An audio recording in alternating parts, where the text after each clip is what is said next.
Welcome to True Crime for Sleeping. If you're new here, thank you for joining us. And if you've been listening for a while, we're grateful you've returned. Please consider liking this video, subscribing to the channel, and leaving a comment to let us know where in the world you're listening from tonight. Now, get comfortable, and let's begin. It was the kind of house people passed without a second glance. A quiet, two-story colonial in suburban Missouri, tucked at the end of a cul-de-sac lined with similar homes, lawns trimmed, mailboxes upright, wind chimes gently tapping in the evening breeze. It had white shutters, a red door, and a single cracked stepping stone that led up to the porch. For nearly a decade, 614 Woodbine Lane had been empty, or at least that's what everyone believed. The neighbors assumed the house had been bought by an out-of-state investor. They saw maintenance crews come by every few months to mow the lawn, fix the gutter, or repaint a portion of the siding. Sometimes a light would be on in the upstairs window. Sometimes a car was parked in the driveway overnight. But no one ever moved in. It became a sort of ghost house, never fully abandoned, but never lived in either. Children whispered stories about it on the way to school. Teens dared each other to knock on the door after dark. And the adults, well, they simply avoided it. It was easier that way. But in October 2016, the illusion shattered. It began with a water leak. A neighbor across the street, Carl Zimmerman, noticed a dark patch spreading across the sidewalk one morning. At first he thought it was runoff from sprinklers, but by the second day, the water hadn't dried. It had a murky metallic scent and was seeping from underneath the edge of the curb in front of the supposedly empty house. Carl called the city. A water inspector arrived, followed by a utility worker. They traced the source of the leak to the side of the house behind a lattice of weeds and climbing vines, through a rusted meter box. But when the inspector walked around to the back door, he stopped cold. The door wasn't locked. It was just slightly ajar. He called out, waited, then cautiously stepped inside. What he found sent him staggering back out into the yard. Within 30 minutes, police had arrived. Within an hour, the neighborhood was sealed off. Yellow tape stretched across the front yard. A coroner's van pulled up just as the sun began to set behind the trees. Word spread quickly, faster than the officials could contain it. There had been a body inside the house, but not just a body. There were signs someone had been living there for years.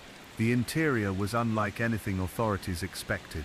Though the living room was dusty and filled with boxes, it wasn't abandoned.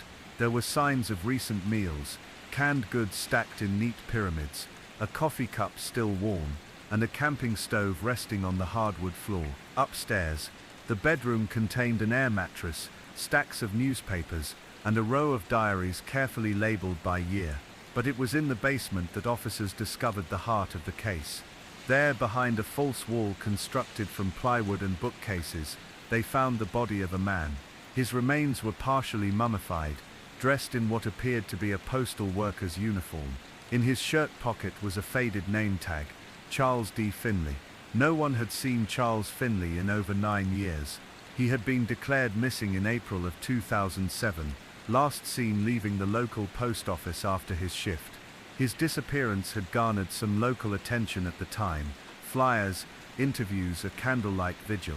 But as the years passed with no clues, no witnesses, and no activity on his bank accounts, his name faded from public memory.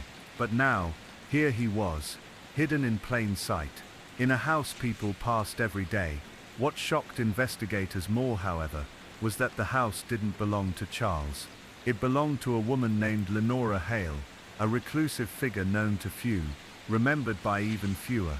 Lenora had inherited the house from her parents in the late 1990s. She was believed to have left the state sometime in the early 2000s, possibly to care for a sick relative in Illinois.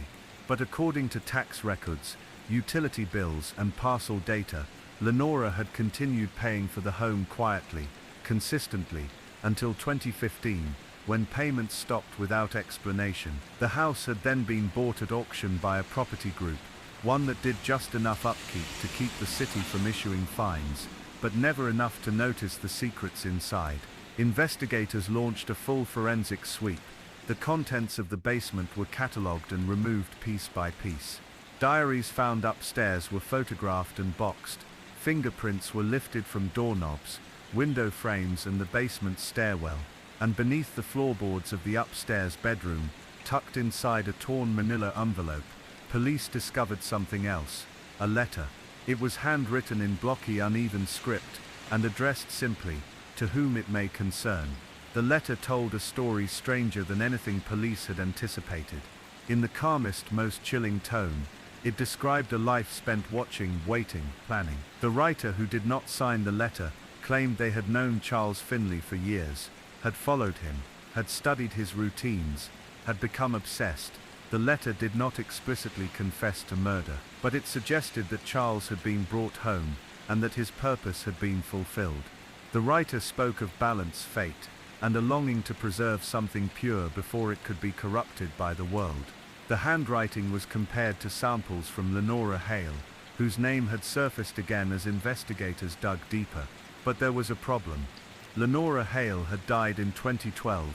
A death certificate was filed in Cook County, Illinois. Cremation. No family listed. No obituary published. So who had been living in the house? The forensic team returned to the scene. Dust samples were analyzed. Shoe prints catalogued. Every inch of the walls scanned with ground-penetrating radar. A second hidden compartment was found. This one beneath the stairs, behind a false panel. Inside it, folded in plastic, was a single lock of grey-blonde hair and a passport. It belonged to Eileen Hale, Lenora's younger sister, a woman with a long history of psychiatric institutionalization and a criminal record for stalking dating back to 1989. Records showed Eileen had vanished in 2006, shortly before Charles Finley disappeared. She had not been reported missing. Her family, what was left of it, assumed she had either left the state or returned to a facility. No one had gone looking, and now, it appeared she had spent nearly a decade living inside her late sister's home, behind closed curtains, emerging only at night to scavenge supplies, watch from windows, and if the letter was true, carry out an obsession that had taken a deeply sinister turn. But where was she now? That was the question that froze the hearts of everyone involved. Eileen Hale was gone. No fingerprints, no DNA outside of hair found in the envelope, no surveillance footage, no recent purchases, no digital footprint at all. The house that wasn't empty had become once again a mystery, and the woman who watched the world from inside it had vanished into the shadows. In the weeks following the discovery at 614 Woodbine Lane, investigators worked under a cloud of deepening confusion. The case, once believed to be the straightforward unearthing of a long-missing postal worker, had unraveled into something stranger, darker, and harder to categorize. They now had a name, Eileen Hale, but almost nothing else. No clear motive, no timeline, and worst of all, no suspect in custody. Her name, once entered into federal databases, began to pull strange threads. There were fragments of Eileen's past, scattered like debris across government records, court documents, and psychiatric filings. She had been a quiet child, born 6 years after her older sister Lenora, and raised in the same house now infamously sealed with yellow police tape. Teachers described her as intelligent but prone to zoning out for long periods, often staring out windows or talking to herself. When she was 16, a counselor at her high school had recommended a psychological evaluation. That marked the beginning of her long and complicated relationship with mental health institutions. Diagnoses changed over the years: schizoaffective disorder, borderline personality, possible dissociative identity disorder. Medications were prescribed and then stopped. She was admitted, released, readmitted. Always alone. No visits. No family. When her parents died within months of each other in the early 2000s, the house passed to Lenora. Eileen drifted out of public view shortly afterward. She had no job history, no driver's license, and no social media. Her name had not appeared on any lease or bill since 2006. But that didn't mean she hadn't been living. One of the more disturbing discoveries from the house on Woodbine Lane came not from the basement, but from the attic. Tucked beneath insulation panels and boxes of old holiday decorations, Detectives found a series of notebooks identical in appearance, labeled with years ranging from 2004 to 2015. The entries within were unsettling, each one logged in small tight script. Dozens of names appeared. Addresses, habits, routines. It was clear these were surveillance journals. Most disturbingly, several entries included details about Charles Finley. Notes about what time he left work, where he shopped, what kind of shoes he wore, how often he smiled.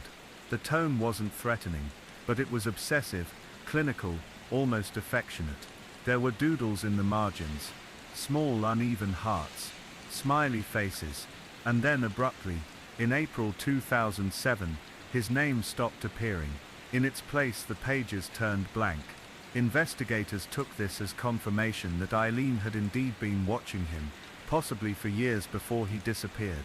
But it still didn't explain how Charles had ended up inside the sealed basement of the Hale residence, or why. Autopsy reports offered little insight. Charles had no visible signs of trauma. Toxicology results were inconclusive due to the state of preservation, though trace amounts of sedatives were found in his hair and fingernails. The medical examiner listed the cause of death as undetermined. The only physical clue came from the material found beneath his fingernails. Particles of dried paint, fiberglass and cellulose insulation, the same combination found inside the secret panel wall. Had he been entombed alive? Detectives feared the answer was yes. And then came the photograph. 2 weeks after the body was discovered, a woman named Carla Benton came forward.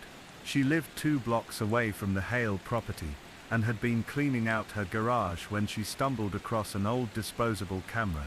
Curious, she had the film developed at a nearby pharmacy, more out of nostalgia than anything else. What she found made her blood run cold. One of the last photos on the roll showed her daughter's 7th birthday party, held in the backyard. The children were smiling, their faces lit with candlelight from a cake, but standing in the background, partially obscured by a fence post, was a figure. A woman, thin, pale, hair pulled back, wearing what looked like a long grey sweater, staring. Zooming in revealed more detail, wide eyes, almost expressionless. A strange stillness, as if she hadn't moved for minutes. The timestamp, June 2008.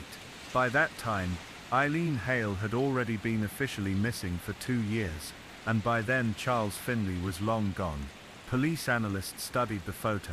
They compared it with images from old high school yearbooks, scanned psychiatric intake records, and facial analysis tools. Though the photo was grainy, the match to Eileen was rated at 89% confidence. She had been there, living among them, hiding in plain sight. The case began to gain quiet traction in law enforcement circles, not because it was high profile, but because it was so chillingly rare. A woman vanishes without a trace. Her family fades from the picture. Her identity dissolves. And then, years later, she emerges not just alive, but transformed into someone capable of prolonged deception, surveillance, and perhaps even murder. But still no one could find her. Detectives reviewed footage from every gas station, bus terminal, and highway camera within a 50-mile radius of the home for a 2-week window around the discovery. Nothing. Not a single trace of Eileen Hale. That's when they decided to search the woods. Just 3 miles behind the subdivision, a patch of thick forest remained undeveloped. Acres of winding trails, dry creek beds, and overgrown clearings.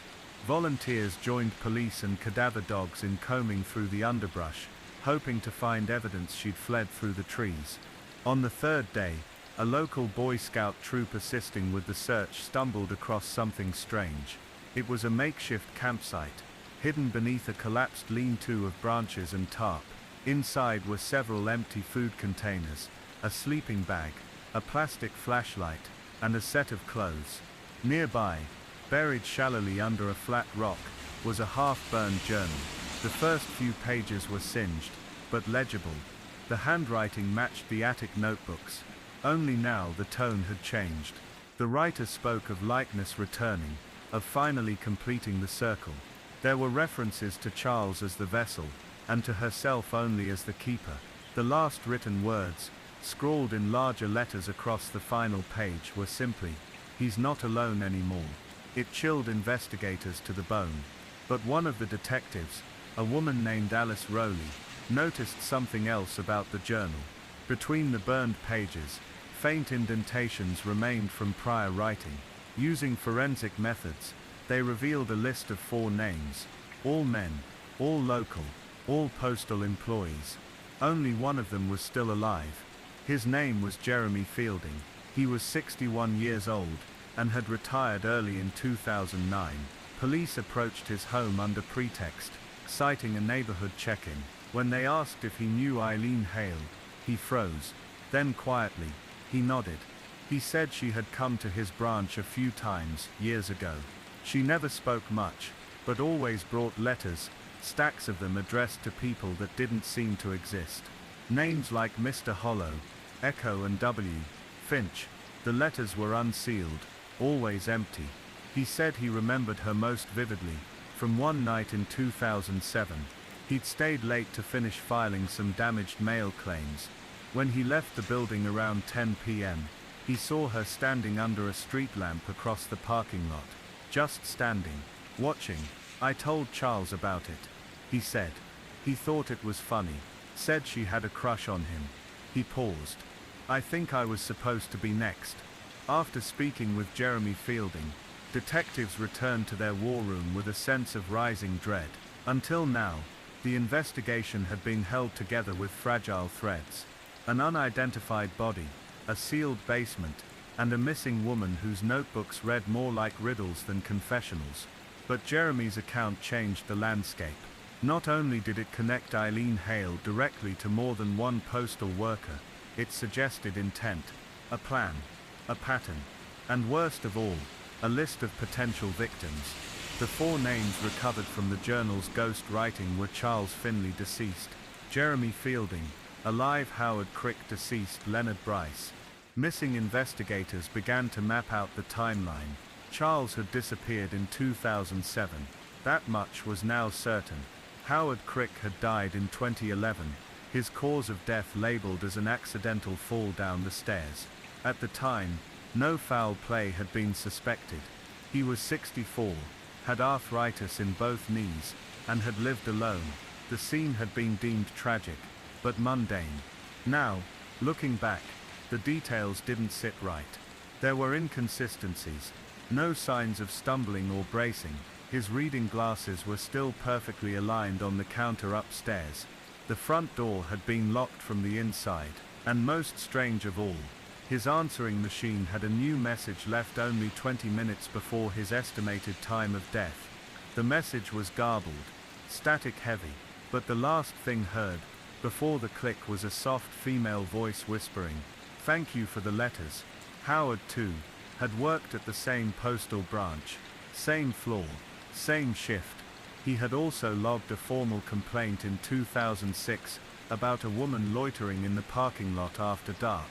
The report was filed and forgotten. Now detectives wondered if he'd seen something, or someone, that cost him his life. Then there was Leonard Bryce, a quiet church-going man in his early 60s. He had disappeared during a road trip in 2015. According to his wife, he'd planned to visit a longtime friend in Ohio. He never arrived. His car was found 2 weeks later on a rural road just outside of Akron. Doors locked, wallet untouched.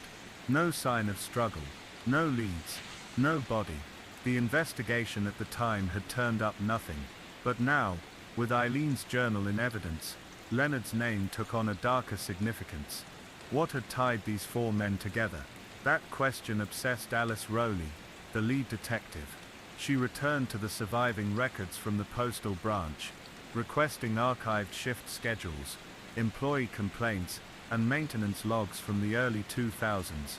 Late one night, sifting through boxes in her garage, she found it. A memo dated May 12, 2003, short and unremarkable at first glance.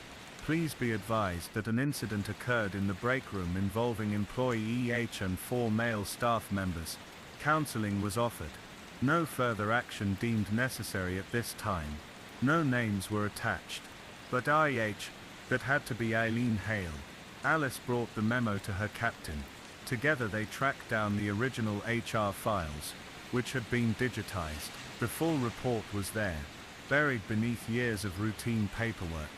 According to the document, Eileen had accused 4 male co-workers of harassment.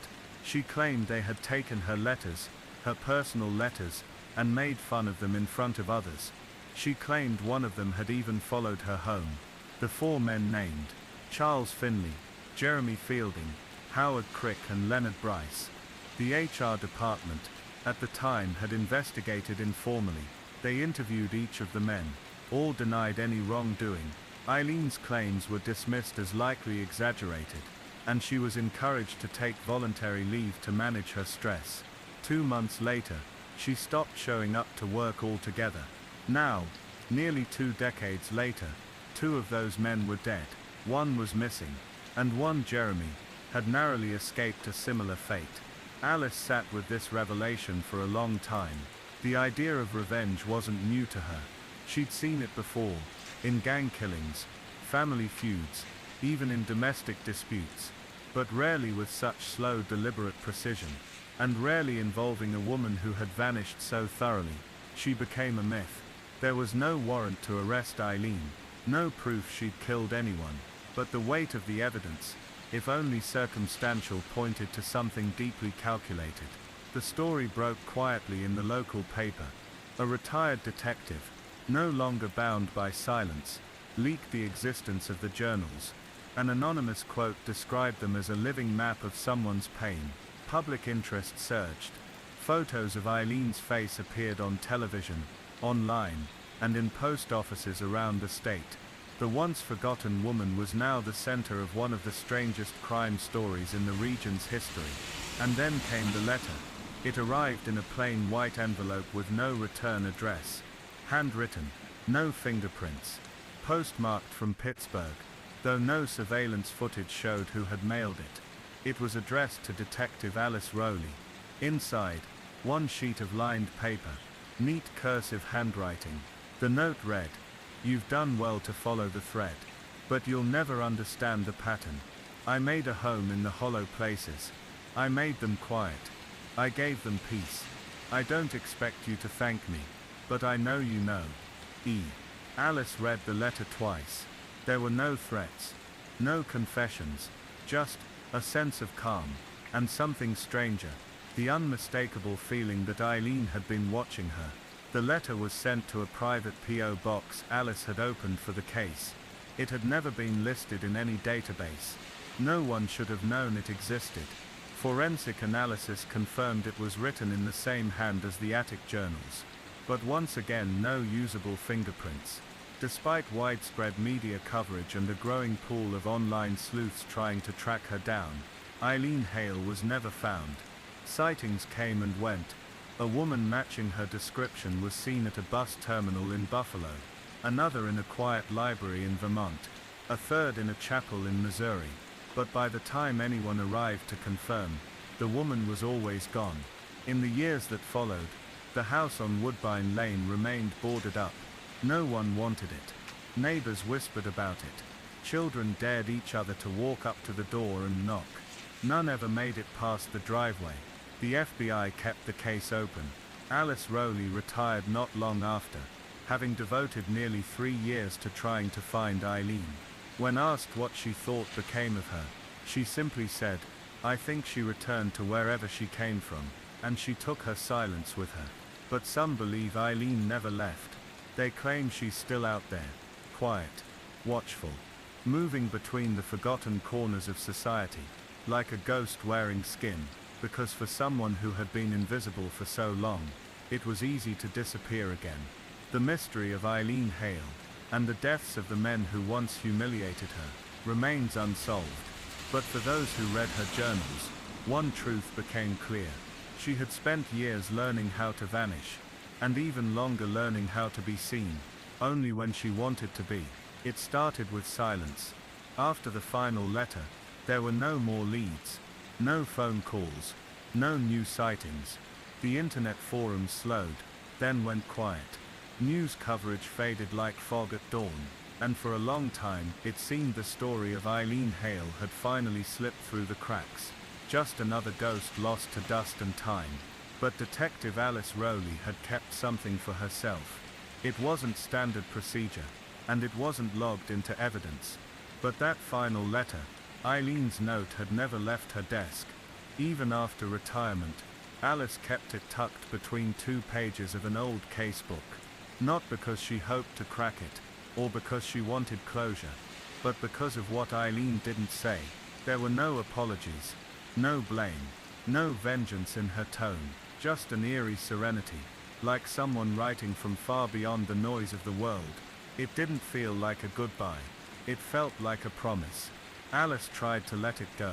She'd moved out of the city, got a quiet house in the mountains, took up gardening, read true crime novels with endings far neater than her own career had offered.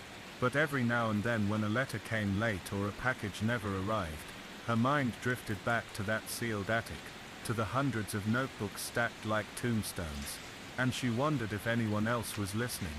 Then, 3 years after Eileen's last confirmed contact, something strange happened. A small library in upstate New York contacted the bureau through a back channel. They had received a donation, a heavy box left at the doorstep before dawn, labeled "Only for your collection."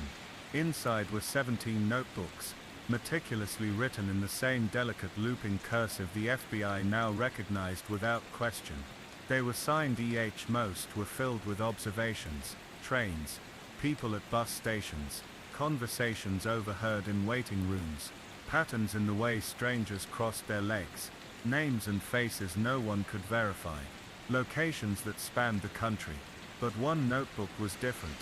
It had no title, just the letter R, pressed into the front cover. Inside, a single story unfolded. It was told from the perspective of a woman who had lost something fragile, taken from her by men who laughed too loudly, and never saw her pain as real. A woman who once believed in rules, in systems, in consequences. Then came the shift. The story bent toward shadows, a sense of reclamation, quiet and absolute. Each chapter followed a new man, none named directly, only described in ways that would later echo the known victims. One who wore polished shoes and locked the mailroom door behind him. One who quoted scripture. One who smiled too wide when he handed over a letter with no stamp. And then a fourth. A man who had changed, who saw her, who told the truth. The story ends not with revenge, but with release. The last page simply reads, "Forgiveness is not forgetting. Forgiveness is letting the story end." It was enough to send the FBI scrambling again. The notebooks were shipped to Quantico. Handwriting confirmed. Language experts analyzed the phrasing. Profilers debated whether it was a sign of remorse or the closing stanza of a longer play. But there was still no way to find her. One retired profiler, an aging man with a tremor in his hand and a stubborn sense of poetry, called it the final postmark. He believed it was Eileen's way of ending the story on her terms. Not a confession, not an escape, a closing act. But not everyone agreed. A younger analyst, new to the bureau, noticed something buried in the margins, faint indentations, like pressure from a pen tip on the previous page. He ran a sidelight analysis on several pages. A pattern emerged. Coordinates. 4 separate sets of latitude and longitude, all in rural areas, all with no obvious connection. But when mapped together they formed a perfect square, an invisible box in the heart of Pennsylvania, and inside that box, a hollow town, one of many forgotten postal hubs, decommissioned in the early 2000s, after the downsizing wave swept through the mail system. The buildings had been left behind, dusty, unclaimed, no electricity, no cameras, no oversight. Agents were dispatched. They found no trace of Eileen Hale. But what they did find, in the basement of the old postmaster's residence, was a desk. And on that desk, a single envelope. Inside, one photograph. Eileen sitting on a bench at a train station, alone, reading a letter. It wasn't surveillance. It wasn't taken by a stranger. It was a self-timer shot, camera visible in the frame, resting on a garbage can across the platform. On the back of the photo, written in blue ink, "I was here. I am still here, but you are looking too hard." No fingerprints, no digital trail, no recent purchases, no DNA, no cameras in town, no working phones, just a whisper in the shape of a woman. The case was closed, unofficially. Eileen Hale remains listed as a person of interest in the deaths of Charles Finley and Howard Crick, and the disappearance of Leonard Bryce, but without direct evidence, and without a body, nothing could be proven. Jeremy Fielding passed away in 2023 of natural causes. In his will, he left behind a final statement, recorded privately. "I saw her once more, not long ago. She stood across the street from my house and didn't say a word, just watched. And then she smiled. I think I was forgiven. Or maybe just forgotten." The house on Woodbine Lane was eventually torn down. A playground sits there now. Local legend says the kids still find old envelopes in the dirt sometimes, empty, weather-worn, smelling faintly of lilacs, but no one sees who leaves them. And so the story ends, in the only way it ever could, with a woman who was invisible for so long. She mastered the art of being seen only when she wished to be, and with a final letter that was never delivered, because some stories aren't meant to be solved, they are meant to be read and remembered. She arrived in Los Angeles on a soft grey afternoon in January 2013, a rolling suitcase trailing behind her and hope tucked quietly into the corners of her mind. Elisa Lam was 21 years old. The world still shimmered with possibility in her eyes.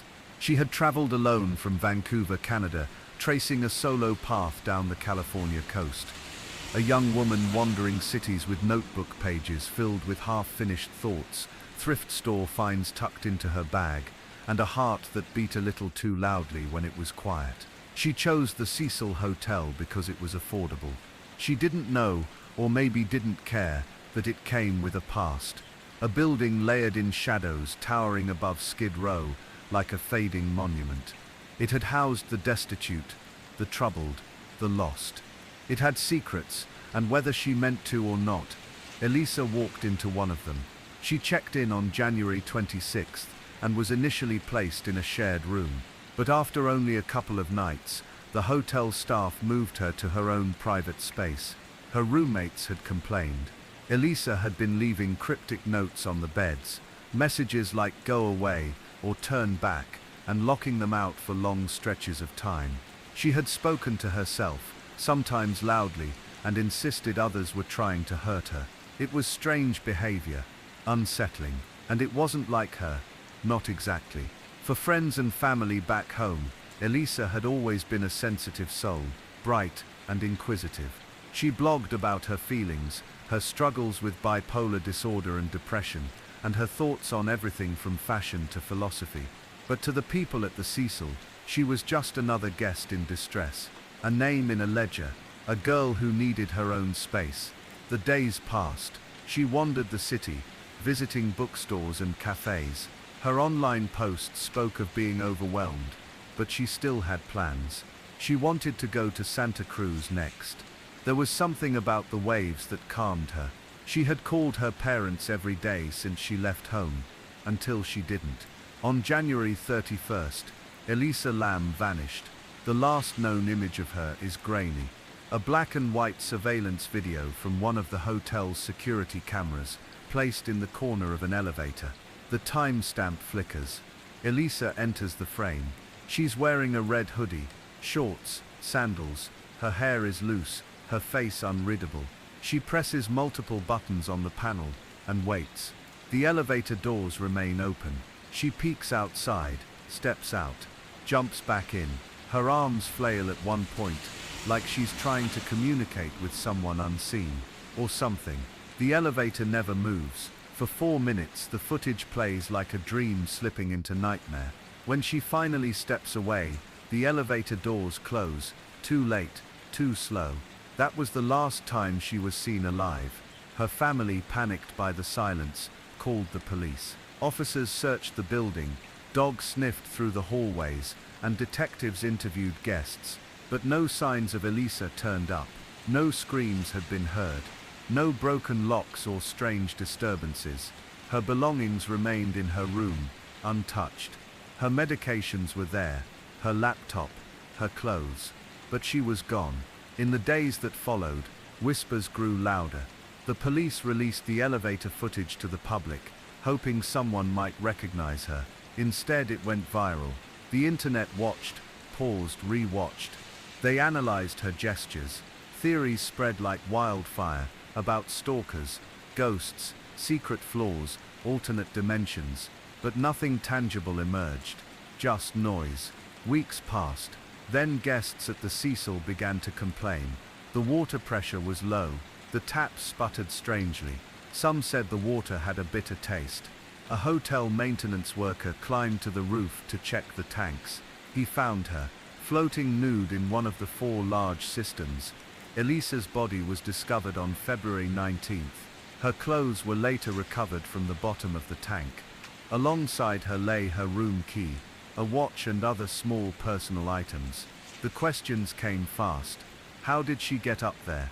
The roof was locked with alarmed doors. The water tanks themselves were elevated, with heavy lids. Could she have climbed up alone? Had someone helped her? Had someone followed her? And why? Why had no one seen her? Why had no one heard? The official cause of death would later be ruled accidental drowning. No evidence of trauma, no signs of assault, no drugs or alcohol in toxic quantities. Only the ghost of inconsistency in her medication levels. Traces that suggested perhaps she hadn't been taking her prescriptions regularly, that perhaps her mind had slipped into mania or psychosis, that perhaps in a moment of confusion or delusion, she had found her way to the roof, climbed the tank, and with a heart racing faster than the mind could follow, stepped in. But the lid, that heavy metal lid, could she have closed it from the inside? Some said no, others weren't sure. The hotel staff had found the lid open, then closed, then open again. No one could remember clearly. It was all lost in the passing of time and the failing of memory. There were no fingerprints, no footprints, no security footage of the rooftop, just the unanswered silence of the wind above the city. For Elisa's family, the official explanations weren't enough. They filed a lawsuit against the hotel, citing unsafe conditions. They wanted answers, closure, something to hold on to, but the courts dismissed the case. The hotel's responsibility, they said, had limits. No one could have predicted this. And so Elisa Lam's story became legend. People still visit the Cecil Hotel, some out of curiosity, others out of something darker. The building has since changed names, been rebranded, and reopened. But her story remains. In the cracks of the walls, in the whispers of hallways, and in that flickering elevator footage that plays endlessly online. She was 21, a daughter, a sister, a girl who loved books and fashion and cities she had never seen. She wanted to live. She was trying to live. But something, whether from within or without, stopped her. And the world is left with questions it can't answer. Even now, her story lingers like a shadow across the surface of sleep. Quiet, unfinished. The news of Elisa Lam's discovery spread slowly at first, then like a wave breaking. A young woman found dead in a water tank atop a hotel with a troubled past. That was enough to ignite 1,000 imaginations. But beneath the online frenzy and morbid fascination was something quieter, deeper: grief, confusion, and the aching pull of questions that had no answers. In Vancouver, her parents were devastated. Elisa had been the younger of 2 daughters, born to immigrants from Hong Kong, who had worked hard to build a life in Canada. Her parents had supported her, even when her mental health struggles became too loud to ignore. She had been diagnosed with bipolar disorder and depression in her teenage years, and while there were difficult stretches, she had always fought to stay above water. Her family knew her as sensitive, intelligent, introspective. She wasn't reckless. She didn't take risks. Travel had been a sign of progress, something she'd planned carefully, with daily check-ins and itineraries. They had trusted her to explore, to breathe beyond the edges of home. Now they were left with silence. Back in Los Angeles, the Cecil Hotel was thrust into the spotlight. It had always been known to locals as a place with a complicated past. Built in the 1920s as a grand hotel, meant to serve the booming downtown district, it had slowly declined through decades of economic downturn and rising crime. The Great Depression hit it hard, so did the post-war era. Eventually the Cecil became known as a residence for the city's unhoused, those suffering from addiction, and people on the edge of society. But it wasn't just hardship that haunted the place, it was violence, suicides, overdoses, murders. In the 1980s, Richard Ramirez, better known as the Night Stalker, was said to have stayed there during part of his killing spree. He would reportedly return to the hotel after a murder, throw his bloody clothes into the dumpster, and walk barefoot to his room.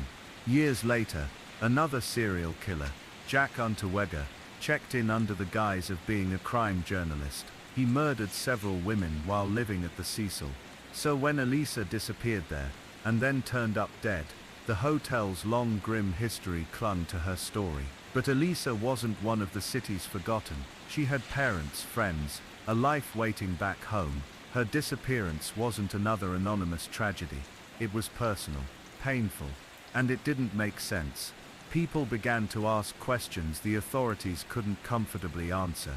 The fire escape. That was one path to the roof. Accessible from a hallway window, it zigzagged up the side of the building. Guests could technically reach it, but it wasn't marked, wasn't advertised.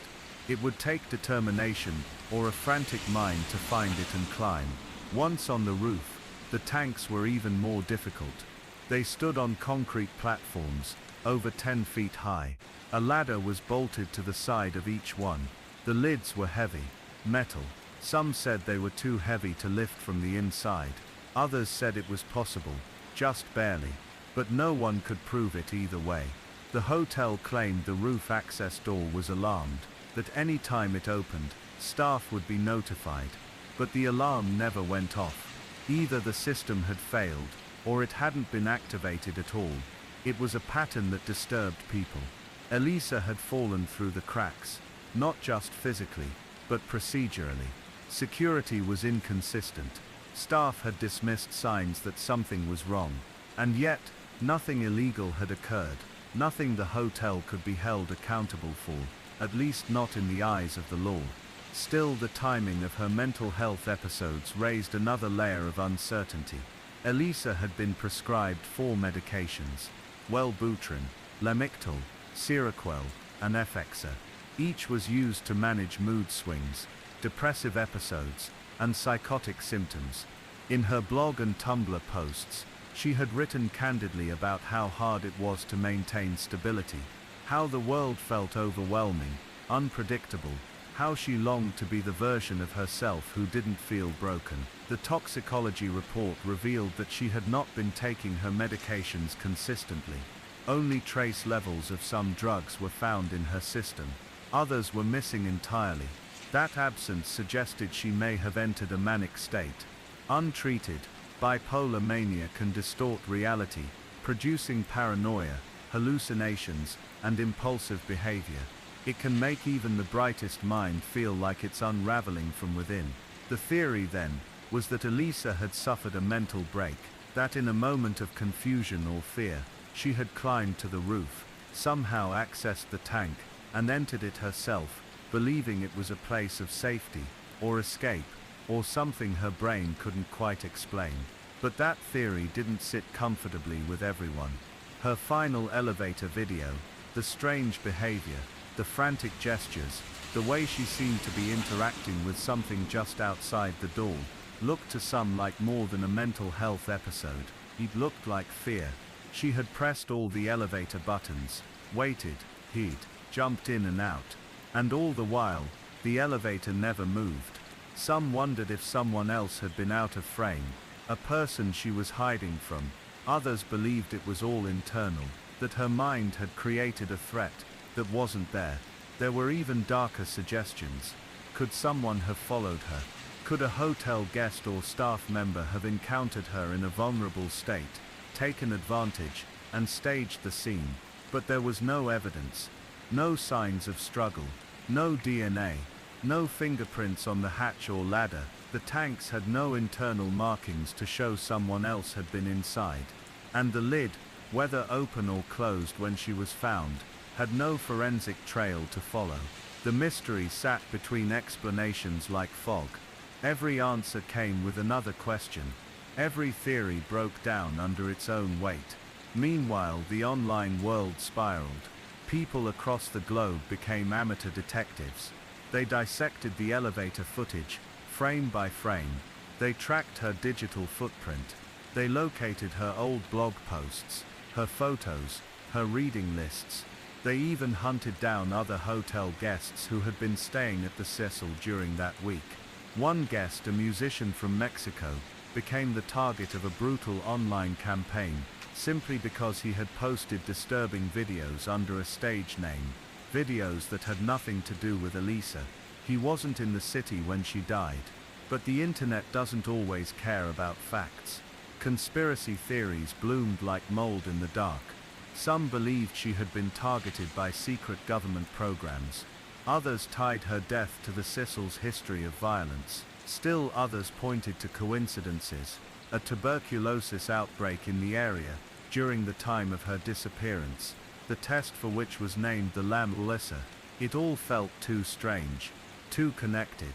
But maybe that's what happens when real answers are too quiet to satisfy. The unknown makes space for invention. For her family, though, there was no conspiracy, just pain. They didn't need a myth. They needed their daughter back. Elisa had wanted to see more of the world.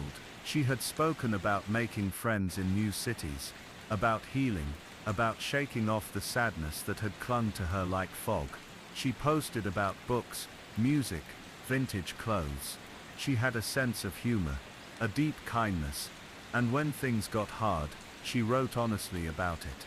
Her death didn't define her, but it left a mark. After her story made headlines, universities began referencing her case in discussions about mental health, media ethics, and public fascination with true crime. Documentaries were made. Reddit threads stretched into the thousands. The Cecil became a morbid tourist attraction. People posed near the water tanks, smiling, but none of that brought clarity. Even now, her story lingers. Not as a headline, but as a question, a whisper in the dark, a reminder that not every mystery needs to be solved to be real. And sometimes, the saddest part of a story is how ordinary it is. A girl, struggling silently. A city that didn't notice. A door left unalarmed. A moment too late. The tank still sits on the roof. But Elisa Lam is gone. The aftermath of Elisa Lam's death was not just a personal tragedy, but also a reflection of systemic failures, the fragility of mental health, and the sometimes cruel indifference of urban life. Her story echoed far beyond the Cecil Hotel's cracked walls, reaching into the conversations of families, mental health advocates, and communities struggling to protect their own from similar fates. In the weeks that followed the discovery, investigations intensified. The Los Angeles Police Department meticulously reviewed hotel security footage, staff interviews, and timelines to piece together Elisa's last known movements. The video from the elevator, which had initially puzzled everyone, became a focal point. Detectives watched it repeatedly, searching for clues hidden in her body language, her expressions, the barely perceptible sounds caught by the elevator's microphone. There was no clear indication of a threat, no one else appearing in the frame, no suspicious movements beyond Elisa's. Yet her actions were undeniably erratic. She pressed multiple buttons, stepped in and out of the elevator, ducked down, and made strange gestures with her hands. Some experts in behavioral psychology suggested she might have been experiencing a psychotic episode, perceiving invisible threats or voices. Others argued the possibility of a seizure or other medical event that disoriented her. Meanwhile, hotel employees gave varying accounts. Some claimed they had never seen her before, while others remembered her as quiet, polite, a bit reserved. None recalled any strange encounters with other guests or staff during the days leading up to her disappearance. Maintenance workers reported no unusual noises or alarms on the roof that night, further deepening the mystery of how she accessed the water tanks. At the same time, public discourse grew more complex. Mental health advocates highlighted the importance of compassion and understanding for those struggling silently, emphasizing Elisa's humanity over the sensationalism that surrounded her case. They underscored the systemic issues in mental health care, how many young people like Elisa faced barriers to consistent treatment, social stigma, and isolation. Her family became vocal about these themes. In heartfelt interviews, they described Elisa as a bright, creative soul, whose life was too short. They expressed frustration and sorrow over the gaps in care, the lack of safety nets, and the haunting feeling that their daughter's struggles had been invisible to those around her. They called for better support systems, increased awareness, and a shift away from judgment toward empathy. The Cecil Hotel itself came under scrutiny. The revelation that rooftop access was so poorly secured raised questions about hotel management and safety protocols. Had the building's dilapidated condition contributed to this tragedy? Did the hotel do enough to protect its residents and guests? Legal inquiries examined whether negligence played a role, but ultimately, the official ruling remained accidental death, complicated by Elisa's mental health condition. The city of Los Angeles, too, had to confront uncomfortable truths. The Cecil, with its long history of housing society's most vulnerable, symbolized the gaps between wealth and poverty, safety and danger. The hotel was eventually rebranded, aiming to shed its dark reputation, but the shadow of Elisa's death, and those before hers, persisted in the public consciousness. Amid the facts and investigations, the question lingered: why Elisa? Why that night? Why that place? No definitive answers surfaced. The mystery of how Elisa Lam entered the water tank, whether by choice or accident, remains unresolved. Some theorize she sought refuge, perhaps believing she was safe on the roof. Others speculate about a moment of confusion, a desperate act driven by untreated illness. Yet there are those who quietly hold space for the possibility that the full truth may never be known. In the end, Elisa's story is a haunting reminder of the complexities of human experience, how mental illness can invisibly fracture lives, how environments can shape destinies, and how sometimes, the most tragic mysteries are born from ordinary moments gone tragically wrong. Her life, her struggles, her disappearance, and her death continue to inspire conversations about compassion, mental health care reform, and the way society views those on the margins. As the years pass, the image of Elisa, young, hopeful, and lost, remains a solemn echo in the corridors of the Cecil, in the memories of her loved ones, and in the collective conscience of a world still trying to understand. The final chapter of Elisa Lam's story is less about closure, and more about the lingering questions that refuse to fade away. The official verdict: accidental death, with bipolar disorder as a significant factor, attempted to bring some form of explanation. Yet for many who followed her case, it was clear that no single cause could fully capture the tragedy's complexity. Elisa was more than a headline or a viral video. She was a young woman caught between worlds, navigating the fragile terrain of mental illness while pursuing her dreams. Her journals, which surfaced after her death, revealed a thoughtful, introspective mind grappling with anxiety, loneliness, and the search for identity. These pages humanized her beyond the facts, showing her hopes and fears in raw, poetic detail. The tragedy also sparked a renewed dialogue about mental health and the stigma that so often silences those in need. Communities began to emphasize the importance of early intervention, support networks, and destigmatizing mental illness. In some ways, Elisa's story became a catalyst, a call to action to listen more closely to the quiet struggle. For her family, the pain of loss never fully receded. They honored Elisa's memory through advocacy, dedicating themselves to raising awareness about bipolar disorder and the critical need for compassionate care. Their journey through grief was a testament to the resilience of love, even when faced with incomprehensible loss. The Cecil Hotel, too, underwent changes. It was renamed, remodeled, and repositioned to distance itself from its dark past. Yet the imprint of Elisa's death remains an indelible part of its history, a solemn reminder of the unseen lives within its walls. Among the many who followed the case, a sense of melancholy endured. The unsettling elevator footage, the unanswered questions, and the surreal circumstances combined into a haunting narrative that refused to be forgotten. It is a story that lives in the shadows, a quiet echo of a life cut short, and the fragile human mind. Elisa's case invites us to pause and reflect, not just on the events themselves, but on what they reveal about society's approach to vulnerability, mental health and empathy. It challenges us to see beyond sensational headlines, to recognize the person behind the mystery, and to acknowledge that sometimes, the deepest mysteries have no easy answers. As the city moves forward, and new stories emerge, Elisa's memory endures as a haunting, poignant chapter, a story told not in whispers of fear, but in the gentle, persistent call for understanding and compassion.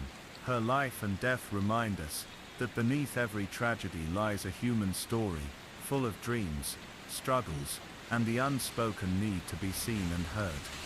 In the early months of 1992, the small town of Ashland, Kentucky, was a place where everyone knew each other's names and stories. Nestled along the banks of the Ohio River, Ashland seemed like the kind of town untouched by the darkness that often shadows big cities. But beneath its peaceful surface lay secrets that would unravel a quiet family and ripple through the community with chilling effects. At the heart of this story is Margaret Maggie Callahan, a woman in her late 30s, known by neighbors for her warm smile and tireless volunteer work at the local library. Maggie lived with her husband James, a mechanic at a nearby garage, and their 10-year-old son Tommy. To outsiders, they were an ordinary family, devoted and close-knit. Yet in the months leading up to March 1992, something began to change. Maggie started withdrawing, her once vibrant energy replaced by an unsettling quietness. James, focused on long hours at work and caring for Tommy, chalked it up to stress. But close friends noticed the tension, the secretive phone calls Maggie received late at night, the moments she seemed lost in thought, staring at something only she could see. On a cold, overcast day in early March, Maggie left the house in the morning, telling James she was going to run errands and return by noon. That was the last time anyone saw her. Hours passed, then days, but Maggie never came home. Friends and family grew worried, and the police were soon involved. The initial investigation found no signs of a struggle. Maggie's car was found parked near the riverbank, doors locked, keys inside, but Maggie was gone. The only clue was a crumpled note on the passenger seat. A single line scrawled hastily, "I can't stay here anymore." Speculation ran wild. Had Maggie left of her own volition? Was she in danger? Or worse, was someone involved in her disappearance? James, stricken with grief and confusion, became a man transformed. His frantic search for answers revealed cracks in the life they had built together. As investigators dug deeper, they uncovered a tangled web of secrets, some hidden in Maggie's past, others buried within the quiet town itself. One of the most haunting discoveries was a diary Maggie had kept for years, tucked away in a locked drawer in her bedroom. The pages revealed a woman struggling with fear and paranoia, convinced someone was watching her, but never naming who. Neighbors remembered seeing a dark, unmarked van parked near the Callahan home on several occasions in the weeks before Maggie disappeared. An old friend spoke of a man who had recently been seen speaking with Maggie in hushed tones by the library. But who was he? And what did he want? The police followed these leads cautiously. Ashland had rarely seen anything more serious than petty theft or the occasional bar fight, and the disappearance of a young mother was shaking the town to its core. Then, nearly a month after Maggie vanished, a local fisherman pulled a small box from the river. Inside were items belonging to Maggie, a necklace, a family photo, and a journal. The final pages were soaked and unreadable. Yet the message was clear: Maggie's disappearance was no accident, and her story was far from over. Meanwhile, James struggled with his own demons, the guilt of missed signs, the pressure to stay strong for Tommy, and a growing suspicion that Maggie's secret was more complicated than anyone imagined. The town watched and waited, caught between hope and despair. And as the seasons shifted, so did the shadows around Ashland, hinting at truths that would only surface through patience, heartbreak, and the slow unraveling of a life lived in quiet fear. The weeks following the discovery of the box were a haze for the Callahan family and the town of Ashland. The river, once a symbol of life and calm, now seemed to whisper secrets, carrying away pieces of Maggie's story with every ripple. James found himself drifting between numbness and fierce determination. Every day he sat at the kitchen table, staring at the family photo retrieved from the box, the edges worn and the image blurred from water damage. Tommy, his young son, barely understood what was happening. The absence of his mother was a vast empty space in his small world, and James struggled to find words to soothe the boy's confusion. The police intensified their efforts. Detective Helen Raines, a seasoned investigator from the state police, took charge of the case. She was a woman known for her steady demeanor and unwavering focus, qualities the Callahans desperately needed. Helen approached the case with methodical care, balancing the need for urgency with the sensitivity required to handle a grieving family. Her first order of business was to re-examine the diary found in Maggie's bedroom. Though the pages were fragile, careful restoration revealed more about Maggie's inner turmoil. The diary entries painted a portrait of a woman increasingly consumed by fear and isolation. Maggie wrote about shadows at the edge of her vision, the sensation of being followed when she walked the streets of Ashland, and whispered voices that kept her awake at night. The handwriting grew shakier over time, the words more fragmented. One passage stood out: "He's watching. I don't know who he is, but I see him everywhere. I'm scared for Tommy. I can't let him get hurt." Detective Raines believed the he mentioned was a critical lead. The challenge was identifying who he was, and whether this person had any connection to Maggie's disappearance. Helen and her team interviewed everyone who had been close to Maggie in the weeks before she vanished. Friends described her as more withdrawn than usual, but no one reported any direct threats or unusual behavior beyond her growing anxiety. The mechanic shop where James worked was scoured for clues. Colleagues reported that James had been distant, preoccupied, and often left work early to care for Tommy. They said little else, but an undercurrent of unease hung in the air. One breakthrough came unexpectedly from the local library.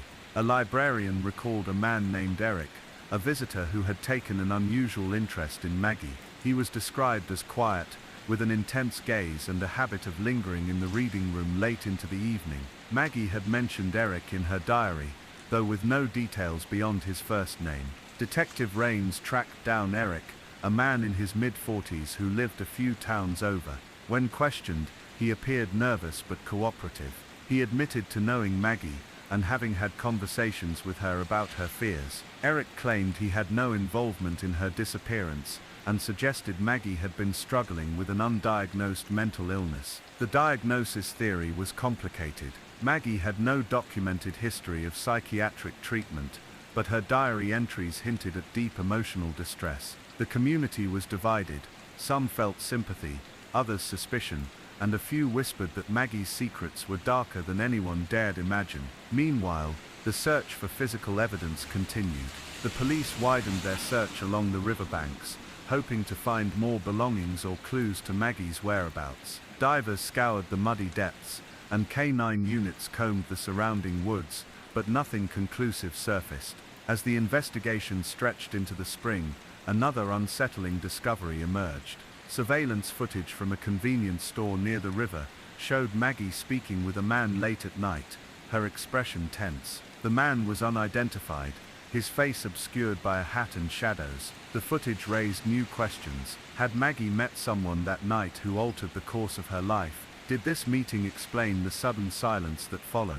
Detective Raines sought help from federal agencies to enhance the footage and cross-reference with known offenders or persons of interest. Despite months of effort, the man remained a mystery. James, meanwhile, grappled with his own emotional landscape. Friends who tried to offer comfort were often met with silence or tears. He oscillated between hope that Maggie would return and the terrifying possibility that she might never be found. Tommy grew quieter, his youthful energy dulled by confusion and absence. James took to reading Maggie's diary aloud to his son, hoping to keep her memory alive in their home, but the weight of loss settled heavily over them. Locals began to whisper theories that Maggie had fled a dangerous relationship, that she was hiding from someone who meant her harm, or that her fears had been a sign of deeper troubles unknown to even those closest to her. Yet the truth was elusive, tangled in fragments of diary pages, fleeting sightings, and unanswered questions. Months passed, and the seasons shifted again. The river's steady flow remained unchanged, a silent witness to the town's pain.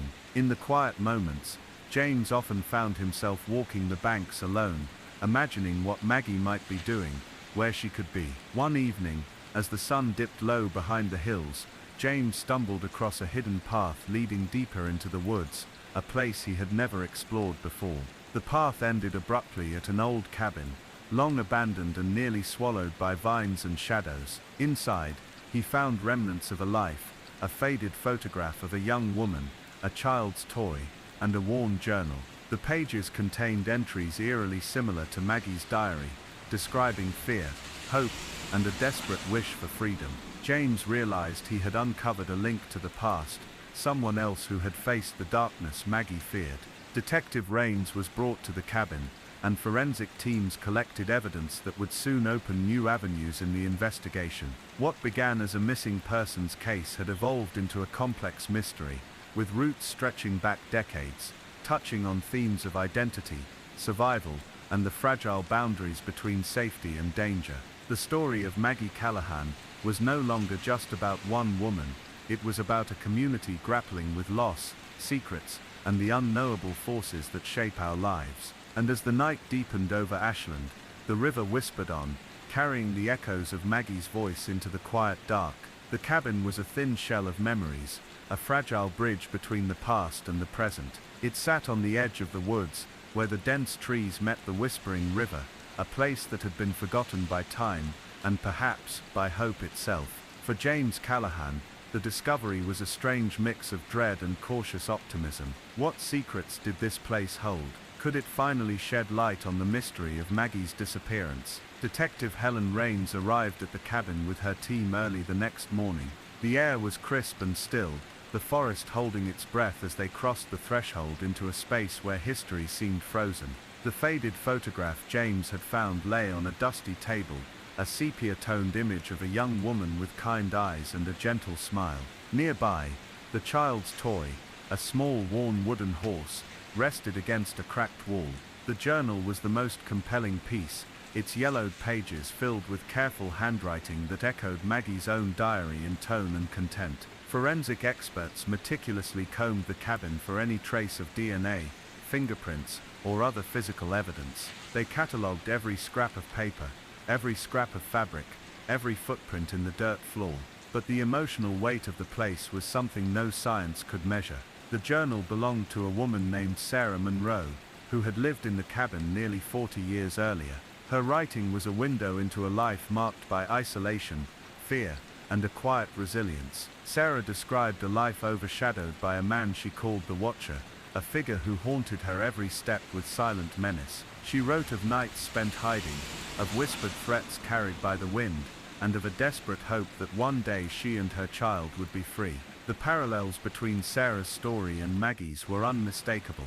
Both women had lived under the shadow of an unseen predator, both had chronicled their fears and hopes in secret journals, and both had vanished into the unknown. Detective Raines and her team began piecing together Sarah's past. Local records showed that Sarah Monroe had been reported missing decades ago, but the case had gone cold, buried under layers of time and forgotten by a community eager to move on. James felt a deep sorrow as he read Sarah's words. She was a mother, like him, fighting to protect her child from harm. The realization that Maggie's fate might be entwined with Sarah's brought a new urgency to the search. If Sarah had escaped, if she had left a trail, then perhaps Maggie had done the same. The investigation took a new turn. Helen reached out to historians and local elders, hoping to uncover stories and memories that might have been passed down through generations. What emerged was a tapestry of whispered legends about a shadowy figure who had stalked the woods, a man known only as the Watcher. The Watcher was said to be a recluse, living in the woods and preying on those who ventured too close to his domain. His identity had never been confirmed, but the fear he inspired had shaped the lives of many in Ashland and the surrounding areas. As Helen delved deeper, she found records of disappearances and strange occurrences dating back decades. People who had vanished without explanation, families torn apart by loss and silence. James and Tommy attended therapy sessions, seeking support to navigate the emotional aftermath of their ordeal. The therapist helped them confront the overwhelming uncertainty, the ache of not knowing, and the fragile hope that Maggie might still be alive somewhere. At home, James found solace in small routines, preparing meals, tending to Tommy, reading aloud from Maggie's diary, and Sarah's journal. The stories became threads that wove their fragmented world back together, moments of connection across time and loss. One evening, James received a call from Detective Rains. The forensic analysis had yielded new evidence from the cabin, a partial fingerprint on the back of the photograph, and traces of fabric matching the clothing Maggie had been wearing the night she disappeared. More startling was the discovery of a hidden compartment beneath a loose floorboard. Inside lay a bundle of letters, written in a careful hand, addressed to Sarah Monroe, and signed only with the initials, E.S. The letters revealed a complicated relationship, a man pleading for forgiveness, speaking of love and regret, and hinting at dark deeds that had torn their lives apart. The final letter was dated just weeks before Sarah's disappearance, ending with a chilling warning: "If I cannot have you, then no one will." Helen recognized the handwriting from a file on a man named Edward Simmons, a local man with a history of violence and a reputation for bitterness and obsession. Edward Simmons had been investigated years earlier for his involvement in a string of disappearances and assaults, but had never been convicted due to lack of evidence. He had moved away shortly after Sarah vanished, and was believed to have died in another state years later. The possibility that Edward was the Watcher, or connected to him, sent a ripple through the investigation. Helen and her team reopened old cases, re-examining evidence with fresh eyes, searching for links between Edward's past and the present mystery of Maggie Callahan. James was haunted by the thought that Maggie might have been caught in the same web of violence and fear that had ensnared Sarah decades before. Yet, despite the mounting evidence, there was no clear sign of where Maggie had gone, or what had truly happened to her. The town of Ashland was gripped by a mixture of fear and hope. Vigils were held for Maggie, and community members shared stories of resilience and solidarity in the face of the unknown. Tommy, though still young, began to find moments of laughter again. His innocence was a fragile light, a reminder of what was at stake. Detective Rains arranged for a special task force to focus exclusively on the cold case unit, combining resources and expertise to unravel the tangled threads of history and present-day mystery. The team pursued every lead: old acquaintances, family members of past victims, local folklore experts, all in an effort to bring clarity to a darkness that had lingered too long. One lead came from an unexpected source, a retired forest ranger, who remembered Edward Simmons from years ago. The ranger spoke of a hidden network of tunnels and caves beneath the woods, places where Edward was rumored to have taken those he had threatened. Search teams began to explore these underground passages, facing dangerous conditions in hopes of uncovering physical evidence, or perhaps answers that had long been buried. Meanwhile, James found himself wrestling with questions that had no easy answers. Was Maggie alive, hiding in fear? Was she a victim lost to time, or was there a more complicated truth, one that challenged everything he thought he knew? The psychological toll was immense. James's mind returned repeatedly to the moments before Maggie's disappearance, the laughter that had filled their home, the quiet concerns she had voiced, the shadows lurking just beyond the edges of their lives. As the days grew shorter, and the chill of autumn settled over Ashland, the search continued with relentless determination. The story of Maggie Callahan was far from over. It was a haunting journey through fear and hope, loss and love, a testament to the enduring human spirit in the face of darkness. And as the river continued its endless flow, carrying with it the secrets of the past, the community waited, holding on to the fragile thread of hope that one day, the mystery would unravel, and Maggie would come home. The search for Maggie Callahan stretched into the winter months, as relentless and unyielding as the cold that settled over Ashland. The town itself seemed suspended in a fog of uncertainty, each day marked by quiet hope, each night haunted by the gnawing weight of unknowns. For James, the rhythm of waiting became its own kind of torment, a slow unraveling of patience and faith. Detective Helen Raines and her team had expanded their investigation to include the many disappearances linked, even tenuously, to Edward Simmons and the mysterious figure known only as the Watcher. The labyrinth of cold cases, folklore, and incomplete records was staggering. Yet, beneath the surface of bureaucratic delay and lost evidence, something new began to emerge, patterns, connections that had been invisible when viewed in isolation. One particular thread led to a woman named Ellen Matthews, who had come forward with a story that both deepened the mystery and offered a glimmer of understanding. Ellen had lived near the woods as a child, and remembered a girl who vanished. Her name was Lucy, a friend whose disappearance had never been explained. Lucy's case, nearly 40 years old, was eerily similar to Maggie's in many ways. Both girls had left behind signs of quiet fear, journal entries hinting at a hidden threat, and families fractured by the unanswered question of where they had gone.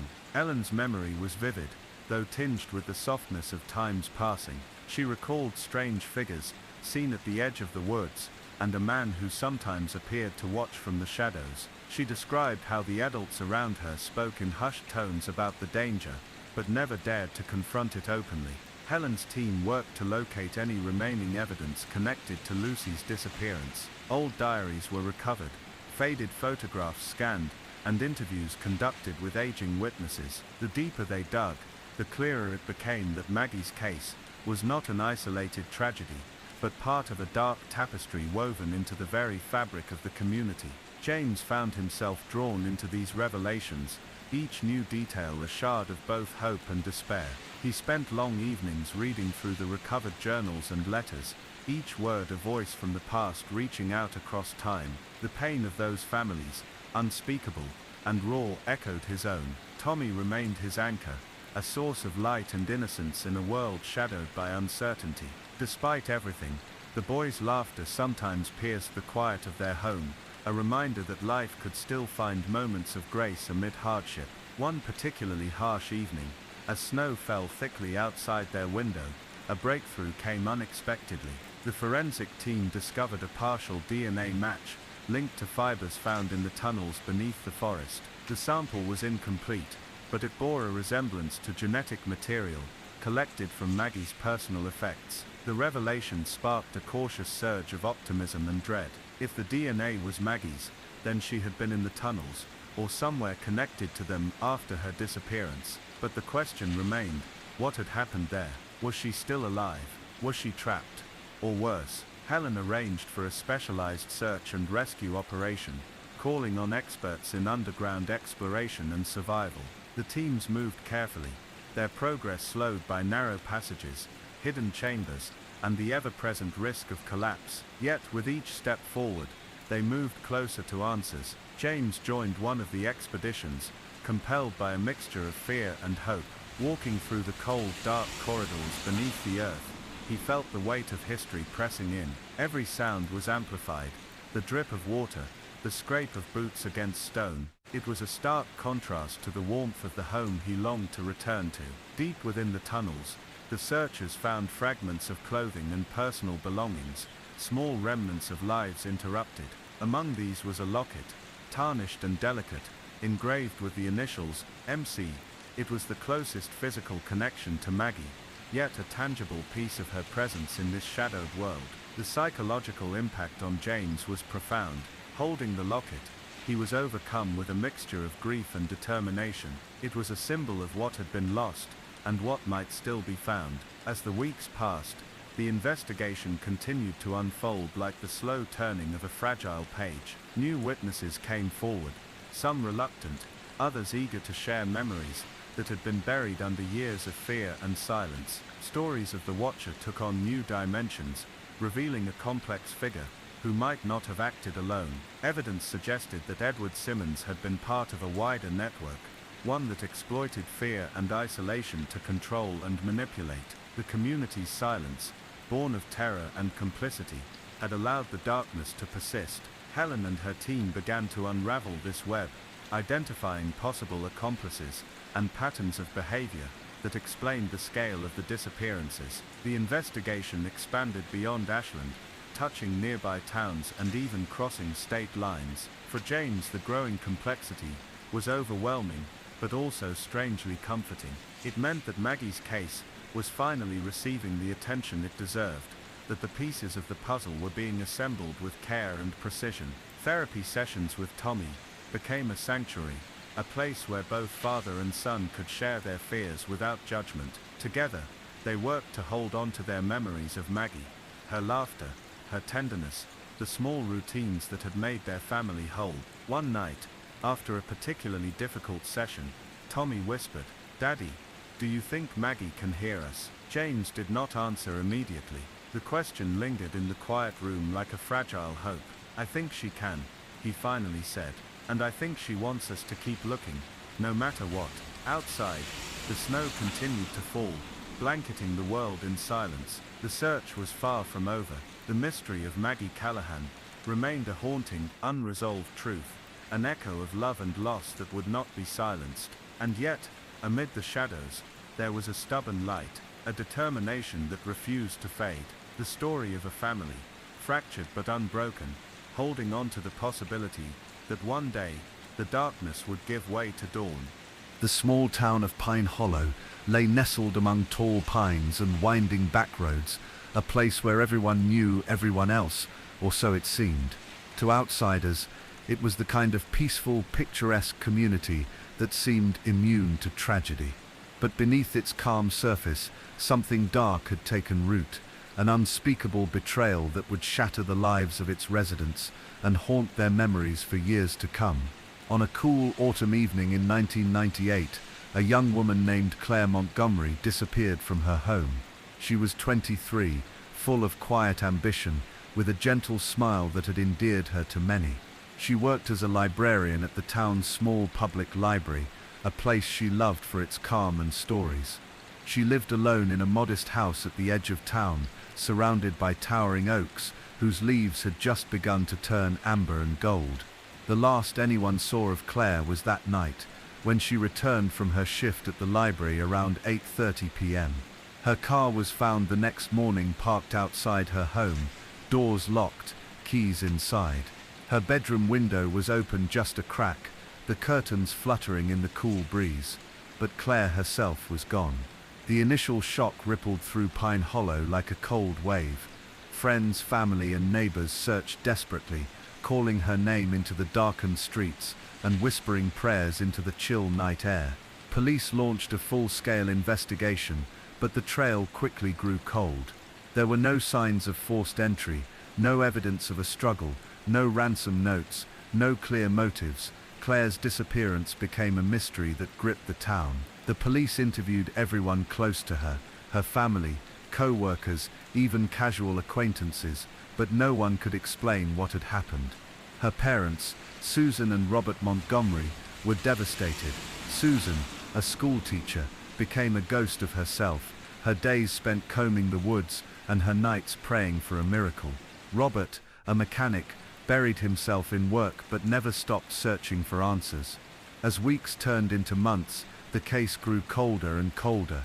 The local news covered it in fleeting headlines, but interest faded. Pine Hollow returned to its usual rhythms, but for those who loved Claire, life had fractured irreparably. The only clue left behind was a handwritten letter found tucked beneath a loose floorboard in Claire's bedroom. The letter was unsigned, its words strange and unsettling. It spoke of watching eyes, secrets buried deep beneath the surface, and a warning to beware those closest to you. This letter puzzled detectives. Was it a cry for help, a warning from Claire herself, or a cruel trick played by someone who wanted to mislead the investigation? Detective Mark Harper was assigned to the case. A seasoned investigator known for his quiet persistence, he quickly realized this was no ordinary disappearance. Mark could feel the weight of the town's gaze on him, the desperate hope that he would uncover the truth. Over the following months, Mark's work revealed a hidden web beneath Pine Hollow's seemingly simple surface. He uncovered rumors whispered in dark corners, a secret group that had operated in the town for years, one that used fear and manipulation to control its members. The more Mark learned, the more it seemed Claire's disappearance was tied to something far larger than anyone had imagined. Neighbors reported odd happenings, late-night meetings, strange visitors who never stayed long, and a presence that seemed to watch from the shadows. But the town's silence was deafening. Fear kept many from speaking out. Mark began to suspect that the key to finding Claire lay not in strangers, but in those closest to her. He turned his attention to her circle, friends who had suddenly grown distant, a boyfriend who had disappeared shortly after Claire vanished, and a few townsfolk who had histories tangled with secrets best left buried. For Claire's family, the growing suspicion was a double-edged sword. Each revelation brought a painful mix of hope and fear. Could the truth bring her home, or would it only deepen the wounds? Among the people who knew Claire best was her childhood friend, Emma Dalton. Emma remembered Claire as a kind soul with a quiet strength, but also someone who had recently seemed uneasy, as if carrying a secret burden. Emma recalled the last time she had spoken to Claire, a week before the disappearance, when Claire had confided about feeling watched and followed. Despite the fear, Emma decided to help Mark. Together they began to piece together the fragments of Claire's last days, texts deleted from Fabon's visits to places no one had known about, and an old diary that hinted at a hidden life behind the librarian's calm exterior. As autumn deepened into winter, the investigation pushed forward, threading through lies and half-truths.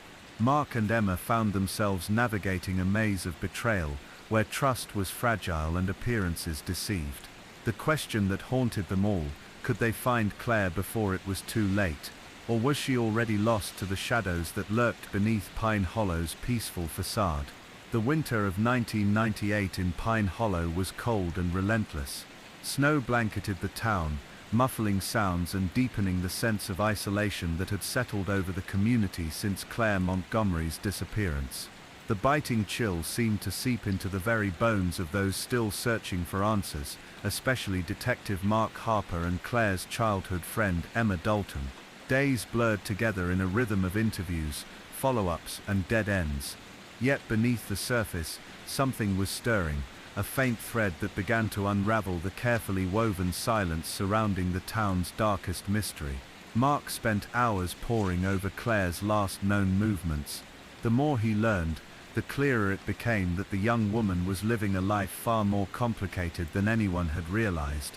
Beyond the quiet routine of her days at the library, Claire had been grappling with shadows that few understood. Emma was his guide into that hidden world. She described Claire not just as a friend, but as a soul burdened by something she barely dared to speak about. The unease that had crept into Claire's voice in the weeks before her disappearance was now a puzzle piece that might fit into a larger picture.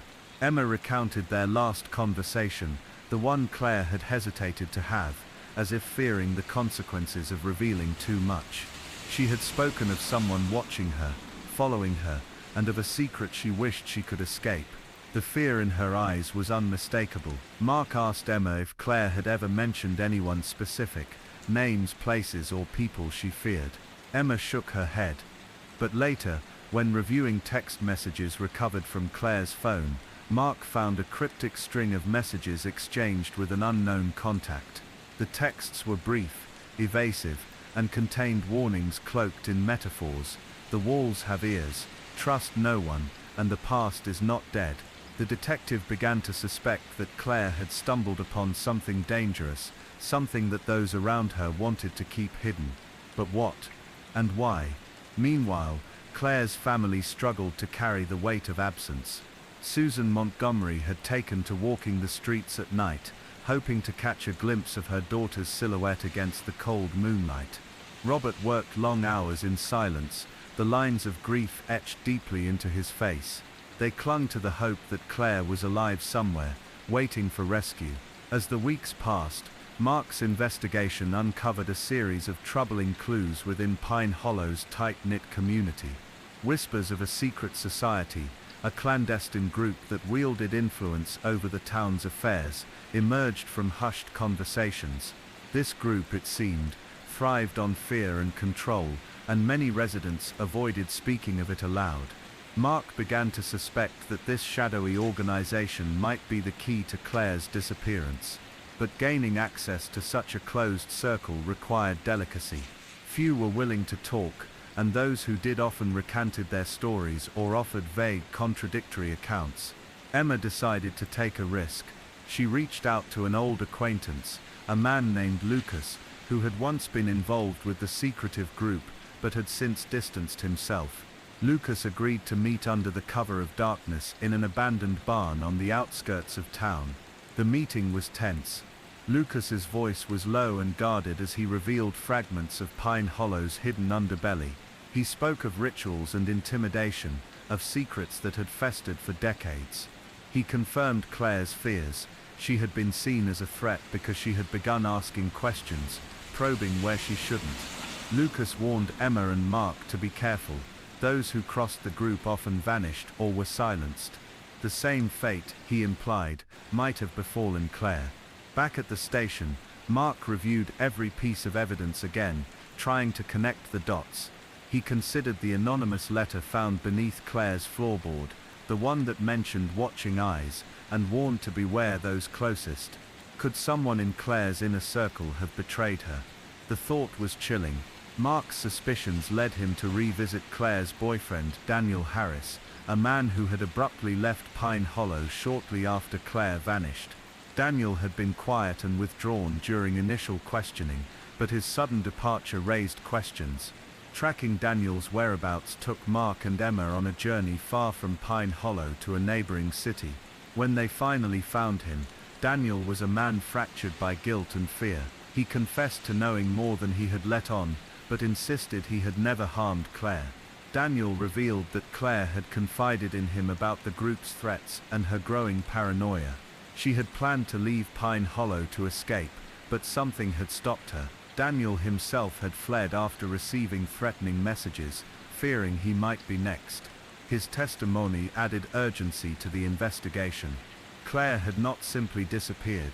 She had been cornered by forces intent on keeping the town's darkest secrets buried. Back in Pine Hollow, as winter gave way to early spring, Mark and Emma uncovered another lead, a hidden diary belonging to Claire, filled with entries that traced her descent into fear and uncertainty. The diary was a haunting chronicle of a young woman struggling to hold on to hope amid growing darkness. In it, Claire described sleepless nights, strange noises outside her window, and fleeting shadows lurking just beyond the streetlights. She wrote of a moment when she realized she was being watched, followed by footsteps in the snow. The diary ended abruptly with a plea for help and a desperate vow to keep fighting. For Mark, the diary was a breakthrough, a window into Claire's state of mind, and a record of her final days. But it also deepened the mystery. Who had taken her? Why had they chosen her? And was she still alive? The town of Pine Hollow, once a place of comforting routine, now felt like a maze of secrets and lies. The lines between friend and foe blurred, and trust became a scarce commodity. In the quiet moments, Mark found himself haunted not only by the case, but by the faces of those left behind, the Montgomerys broken and waiting, Emma, burdened by grief and determination, Daniel running from shadows, and most of all, Claire, a young woman lost to a darkness that refused to be named. As the investigation pushed forward, Mark knew one thing for certain: uncovering the truth would require peeling back layers of deception, confronting fears long buried, and challenging the very fabric of Pine Hollow's community. But the question that lingered most persistently was whether the truth would set them free, or shatter what remained. Spring in Pine Hollow brought a fragile hope, but it was a hope tinged with dread. As the snow melted away, revealing the bare earth beneath, Detective Mark Harper and Emma Dalton, sensed that the shadows obscuring Claire Montgomery's fate were beginning to shift, but not yet vanish. Mark's days had become a relentless pursuit of the faintest thread, chasing leads that often dissolved into silence. Yet the diary, the fragment of Claire's inner world, remained his most vital clue. Each page revealed a girl caught between fear and defiance, someone aware that the forces hunting her were woven deep into the town's fabric. Emma, meanwhile, was haunted by guilt.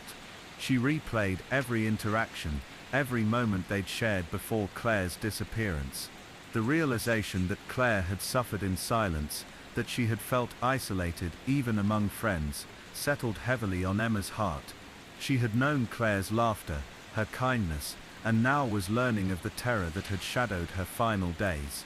One evening, Emma confided in Mark about a conversation Claire had once had with her, an unsettling talk about trust and betrayal. Claire had told Emma that sometimes the people closest to you could be the most dangerous. Not everyone wants you to find the truth, she had said softly. Sometimes it's better to pretend you don't see. Mark felt the weight of those words. The investigation had revealed layers of duplicity, neighbors who looked away, friends who hid pieces of the puzzle, and a community seemingly bound by fear. The secret society Lucas had mentioned was more than a rumor.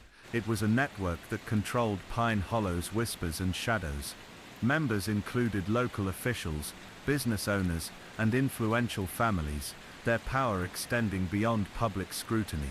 Mark's discovery of this clandestine group was a turning point. It explained much: the silence, the evasions, the carefully constructed facade of normalcy. But it also meant that revealing the truth could unravel the town's very foundation, and with it, risked Mark's own safety. One quiet afternoon, Mark received an anonymous tip. A single envelope slipped under his office door. Inside was a faded photograph of Claire, taken months before her disappearance, showing her standing beside a man Mark didn't recognize. The back was scrawled with a date and a location: the Old Mill, November 12th. Curious and cautious, Mark decided to investigate the Old Mill. It was a dilapidated structure on the edge of town, long abandoned and whispered about in local legends. The timber groaned with age, and the air was thick with dust and the scent of decay. Inside, Mark found signs that someone had been there recently: a faint footprint in the dust, a scrap of fabric caught on a nail, and a small carved wooden box tucked beneath a loose floorboard. The box contained letters, handwritten notes between Claire and the man in the photo, whose name was revealed to be Simon. The letters spoke of secret meetings, whispered warnings, and plans to expose the society that had gripped Pine Hollow in fear. Simon, it seemed, had been Claire's confidant and ally. Together they had begun gathering evidence, risking everything to shine a light on the darkness. But the last letter ended abruptly, with a chilling warning: if anything happens to me, trust no one. Mark's heart tightened as he realized how deep the danger ran. Simon's sudden disappearance mirrored Claire's own vanishing act. Both had been swallowed by the same silence. Returning to the station, Mark shared the findings with Emma, who was equally shaken. The possibility that Claire had been working against powerful enemies only deepened the mystery. Why had she stayed in Pine Hollow when she knew the risks? Was she trying to protect someone, or waiting for a chance to escape? The days grew longer, and the pressure mounted.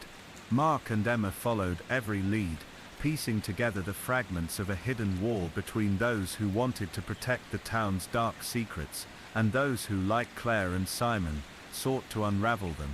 Late one evening, as Mark sat alone reviewing notes, the phone rang. A voice, distorted and cautious, whispered a single sentence before hanging up: "She's closer than you think. Look where the sun sets." Mark was left staring at the receiver, the cryptic message echoing in the silence. The sun sets in the west, and Pine Hollow's western woods were dense, often avoided by residents. Mark felt a surge of urgency. This might be the clue that finally led to Claire. The following morning, he and Emma ventured into the western forest. The trees stood like sentinels, their branches tangled and bare from the lingering winter. The ground was soft and damp, scattered with fallen leaves and broken twigs. Hours passed as they combed the woods, following the faintest traces, a disturbed patch of earth, remnants of a campsite, a broken branch bent at an odd angle. The forest held its secrets tightly, the shadows shifting with every step. Then, near a clearing, Emma spotted something, a small weathered piece of fabric caught on a bush. It was a fragment from Claire's favorite scarf, the one Emma had given her years ago. The discovery sent a chill through both of them. Mark's gaze swept the clearing, and then landed on a shallow depression in the earth. It looked like a grave, hastily dug and recently disturbed. Carefully, Mark and Emma cleared the soil, revealing a metal box sealed tight with rusted locks. Inside were personal belongings, Claire's jewelry, a notebook filled with cryptic entries, and a small tattered photo album. The album was a collection of memories, some joyful, others haunting. Among the photographs were images of Claire with Simon, of secret meetings in hidden places, and of faces blurred or scratched out. The notebook, written in Claire's careful hand, was a diary of fear and determination. It spoke of threats, surveillance, and the unbearable loneliness of being hunted, but it also revealed moments of hope, a resolve to fight, to protect those she loved, and to expose the truth, no matter the cost. Mark and Emma felt the weight of Claire's final words, a message to anyone who might find her story.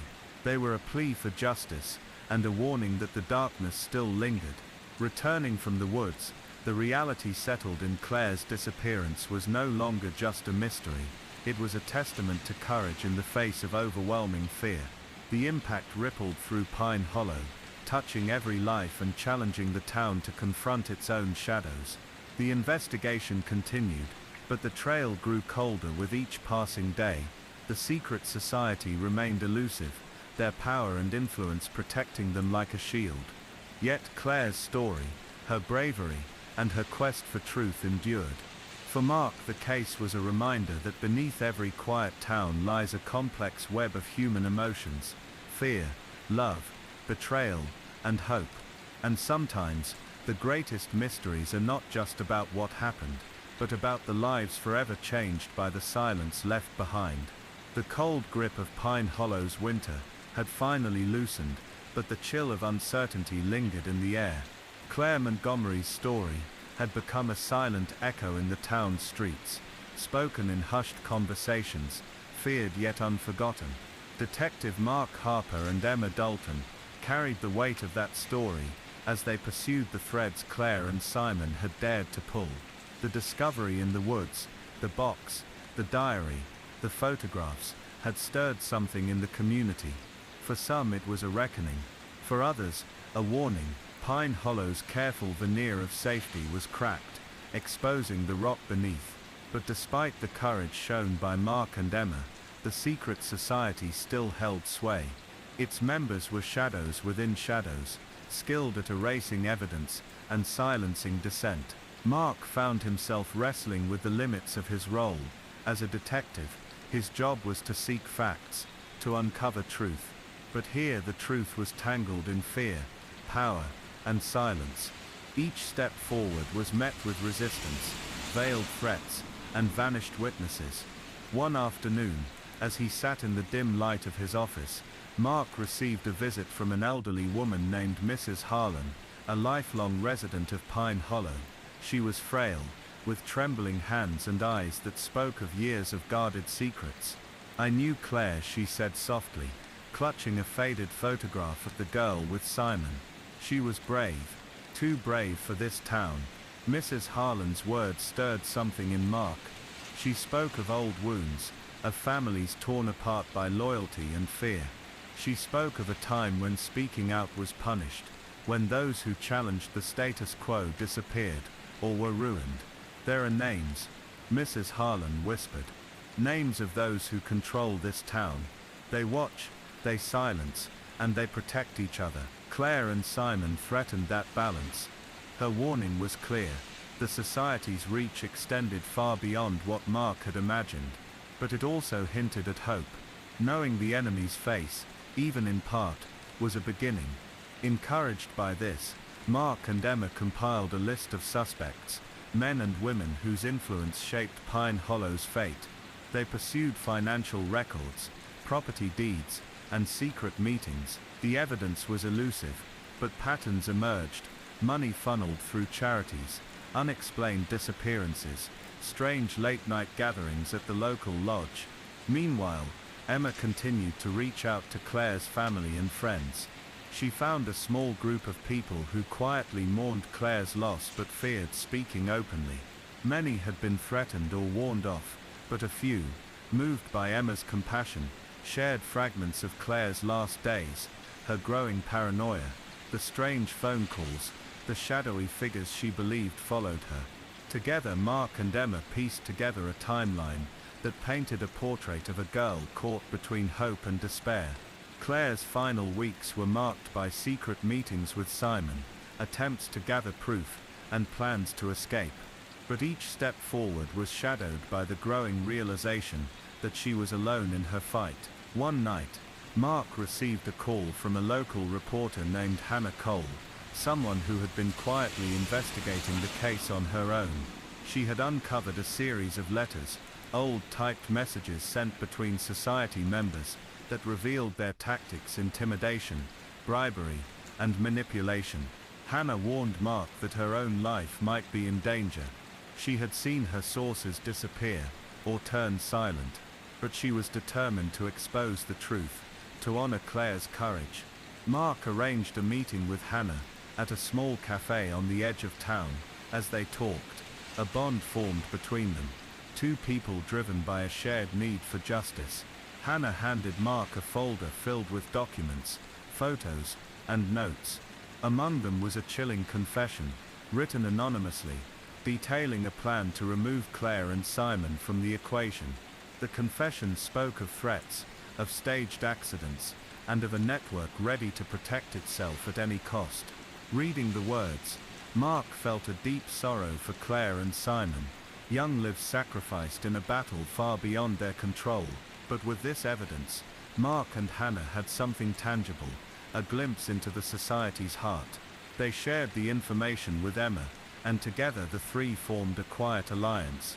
Their goal was no longer just to solve a disappearance, but to dismantle a system built on fear and silence. Yet the path was treacherous. One evening, as Mark returned home, he found his car vandalized, windows smashed, tires slashed. A message was scrawled on the hood in red paint: "Stop." The warning was clear. The society was watching, but Mark's resolve only hardened. He understood the stakes, not just for himself, but for every person in Pine Hollow who had lived under the shadow of fear. The trio worked in secret, sharing information with trusted allies, and gathering enough evidence to bring the society's members into the light. Then, in a quiet moment that caught them all off guard, a breakthrough came from an unexpected place. A man named Jacob Reed, a reclusive figure who had once been part of the society but had turned away years before, reached out. He brought with him files, documents that exposed financial corruption, illegal dealings, and even evidence linking society members to Claire and Simon's disappearance. Jacob's testimony was invaluable, but came with a cost. He was afraid, haunted by threats against his family, and the weight of his past complicity. Mark and Emma vowed to protect him, recognizing that his courage was a final crucial piece of the puzzle. Together they prepared to present their findings to the authorities beyond Pine Hollow, hoping for impartial justice. But as the day approached, tension grew. On the eve of the reveal, Emma received a cryptic message: "Sometimes the truth is more dangerous than the lie." That night, Emma sat alone, the weight of Claire's diary resting on her lap. She read the words again, feeling the girl's voice, strong, fragile, desperate for justice. She realized that the mystery was not just about what had happened, but about the cost of silence. The cost paid by Claire, by Simon, by those too afraid to speak. In the early morning hours, Mark received a phone call that shattered the fragile calm. Jacob Reed had been found dead in his home, an apparent suicide, but one marked by unanswered questions. The loss was a brutal reminder that the society's power was not easily broken. Yet amidst the sorrow, Mark, Emma and Hannah pushed forward. Their evidence ignited an investigation that rippled through Pine Hollow and beyond. The town was forced to confront its past, its secrets, and its complicity. Though the society's grip was weakened, the scars remained. Claire Montgomery's disappearance was never fully solved, but her story became a symbol, a haunting reminder of the fragile line between courage and fear. Mark often thought of Claire, imagining her not as a victim, but as a beacon, illuminating the darkness she had dared to face. And in the quiet moments, as the town tried to heal, her voice lingered, soft, persistent, a call to remember, to seek truth, and to never let silence win. The rain fell in sheets against the grimy windows of 195 Melrose Avenue in North London, a modest building that blended easily into the surrounding neighborhood.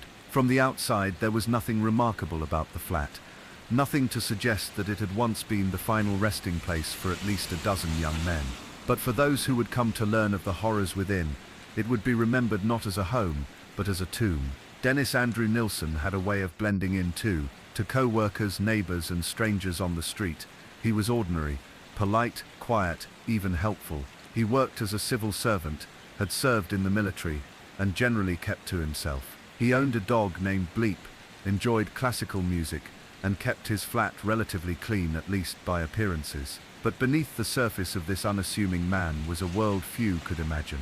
A world shaped by loneliness, inner torment, and a growing detachment from the humanity of others. His story would one day send shockwaves through Britain and beyond, not because of how he looked or spoke, but because of what he kept hidden behind closed doors. Dennis Nilsen was born on November 23, 1945, in Fraserburgh, Scotland. The second of three children, he had a childhood marked by instability and emotional confusion. His parents' marriage was unhappy, and eventually ended in divorce when Dennis was still very young.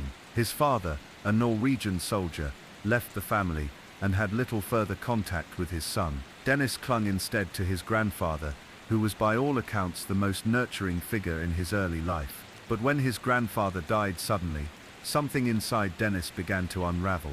He was just 6 years old, and though his mother attempted to explain the concept of death, the young boy struggled to comprehend the finality of it. He was allowed to view his grandfather's body before the funeral, and the memory left an indelible mark. Some have suggested that this experience, seeing someone he loved cold and still, but physically present, was an early root of his later fixation with the dead. Growing up, Dennis felt increasingly isolated. He was quiet, withdrawn, and unsure of his identity. He realized in his adolescence that he was attracted to other boys, but in 1950s and 60s Scotland, that was not something he could express openly. His inner world became one of secrets, of careful concealment. Even as he finished school and joined the army at 16, he carried that sense of separation with him. He served with distinction as a cook in the British Army, and later worked in various civil service jobs, including time with the police and as a job centre clerk. It was in London, during the late 1970s and early 1980s, that Dennis Nilsen's double life began to take shape. By day he was responsible, punctual, and seemingly ordinary. By night, a darker reality unfolded. He would frequent gay bars and pubs, seeking out men who were down on their luck, often homeless, unemployed, or simply vulnerable. He offered them food, drink, and a warm place to sleep. For some, this offer would be the last kindness they would ever know. The killings began in 1978.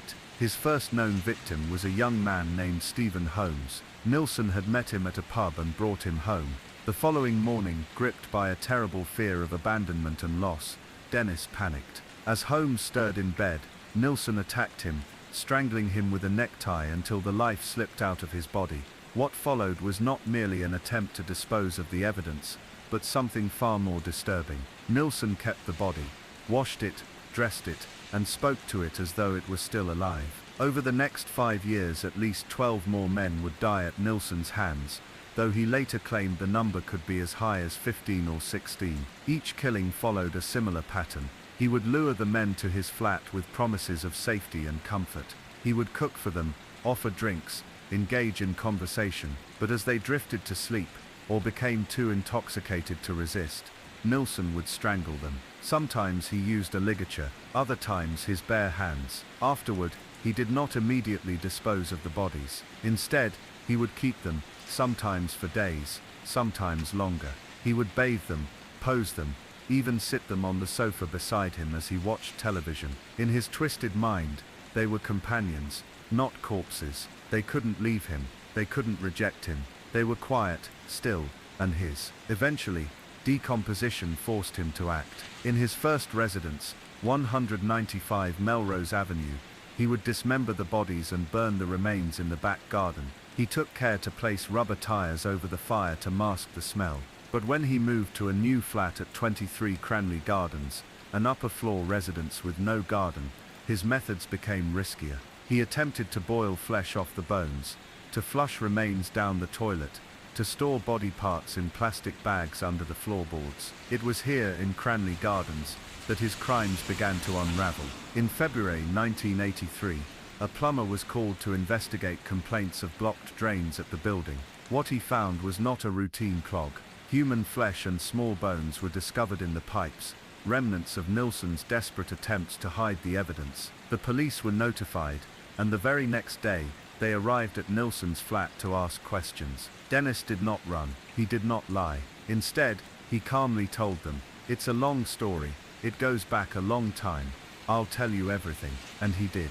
Over hours of interviews, he recounted the killings in disturbing detail, identifying where the murders took place, and how he had tried to live with what he had done. He even drew diagrams of the flats, showing where he kept the bodies, and how he had disposed of them. But while Dennis Nilsson's confessions helped close the case, they also raised difficult questions. How could someone live such a seemingly normal life, while committing such atrocities? How did no one notice? What had driven him to this point? As investigators combed through his history, they struggled to find clear answers. Nilsson did not kill out of rage or sadism, at least not in the traditional sense. His crimes were rooted in deep psychological wounds, in loneliness, abandonment, and a desperate desire for control. The victims were not random.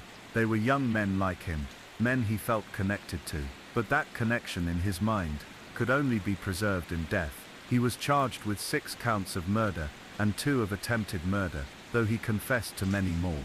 In November 1983, after a lengthy trial that examined not just the facts, but the fragile state of his mental health, Dennis Nilsson was found guilty and sentenced to life imprisonment. He would remain behind bars until his death in 2018. Yet the story did not end there. In the wake of his arrest, families of missing persons came forward, hoping to learn whether their loved ones were among the unnamed victims. Some received closure, others never did. The full list of those Nilsson killed may never be known, and for the public, the case left behind an eerie sense of unease, not because of blood or gore, but because of what it revealed about the human mind. Dennis Nilsson did not look like a monster. He did not act like one. He was in many ways the man next door, and perhaps that's the most terrifying part of all. The flat at 195 Melrose Avenue didn't stand out. Nestled in a quiet North London suburb, it looked like any other modest home. It was the kind of place where neighbors rarely pried, where people minded their own business and assumed the best of those around them. Dennis Nilsson liked it that way. After all, he had always been a man who moved in the background, polite, soft-spoken, and unremarkable to the untrained eye. But behind those curtains, the quiet belied something unspeakable. After his first killing in 1978, something inside Nilsson changed. What began as a panicked, spontaneous act transformed into something disturbingly methodical. The second murder wasn't an accident, and unlike the first, it was premeditated, not out of rage or fear, but out of desire. The young man was nameless, another drifter. Nilsson took him in, offering warmth and companionship. He cooked dinner, shared stories, and listened traits that made people feel safe around him. Later that night, once the young man was asleep or too drunk to resist, Nilsson wrapped a ligature around his neck and slowly choked the life out of him. There was no chaos, no wild frenzy. Everything was quiet, controlled, the way Nilsson preferred it. When it was over, He cradled the body, speaking to it in low tones, almost like comforting a child. He would later describe feeling a deep connection in those moments, as though the man was finally his, and would never leave. He kept the body for days. This became part of his routine, an attempt perhaps, to preserve intimacy. Nilsson would bathe the corpses, dress them, and even pose them in armchairs, while he watched television. The presence of death didn't unsettle him, it gave him comfort. He didn't see the victims as lifeless, but as peaceful companions. It was a delusion that would grow stronger as the years passed. His day-to-day life remained outwardly normal. He worked at a job center, helping others find employment. Colleagues described him as helpful, reserved, and always punctual. No one suspected that he returned each evening to a flat shared with the dead. He walked his dog, Bleep, and sometimes struck up casual conversations with neighbors. There was nothing to give him away. But the bodies began to add up. His small apartment could only hold so many. The smell was becoming harder to mask, and the threat of discovery loomed over him. Nilsson adapted. He began dismembering his victims, storing body parts in plastic bags, hiding them under floorboards, or stuffing them into cupboards. Sometimes he'd boil the heads to remove flesh. Other times, he'd attempt to burn remains in his backyard, masking the scent with tires. The flat was a grotesque mausoleum, but in Nilsson's mind, it was a sanctuary. He continued to lure vulnerable men, homeless youths, runaways, and the desperate.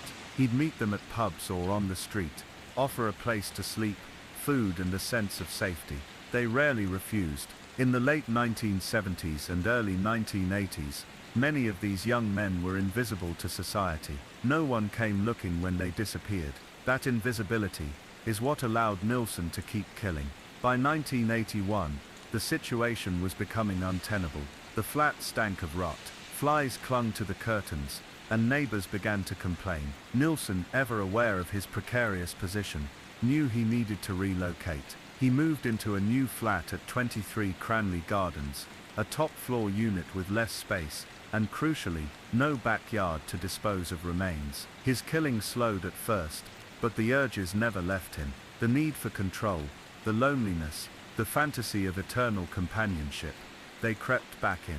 Cranley Gardens didn't offer him the same privacy. Without floorboards to hide bodies or a yard to burn remains, he found himself in a difficult position.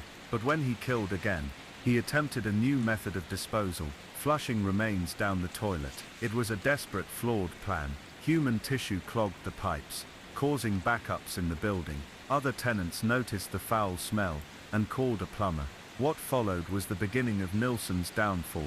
On February 8, 1983, plumber Michael Catron was called to investigate the blocked drains. He opened a maintenance hatch outside the building and was met with an overpowering stench. Inside the pipes, he found what appeared to be flesh and small bones. Disturbed, he returned the next morning with his supervisor and retrieved more pieces, some unmistakably human.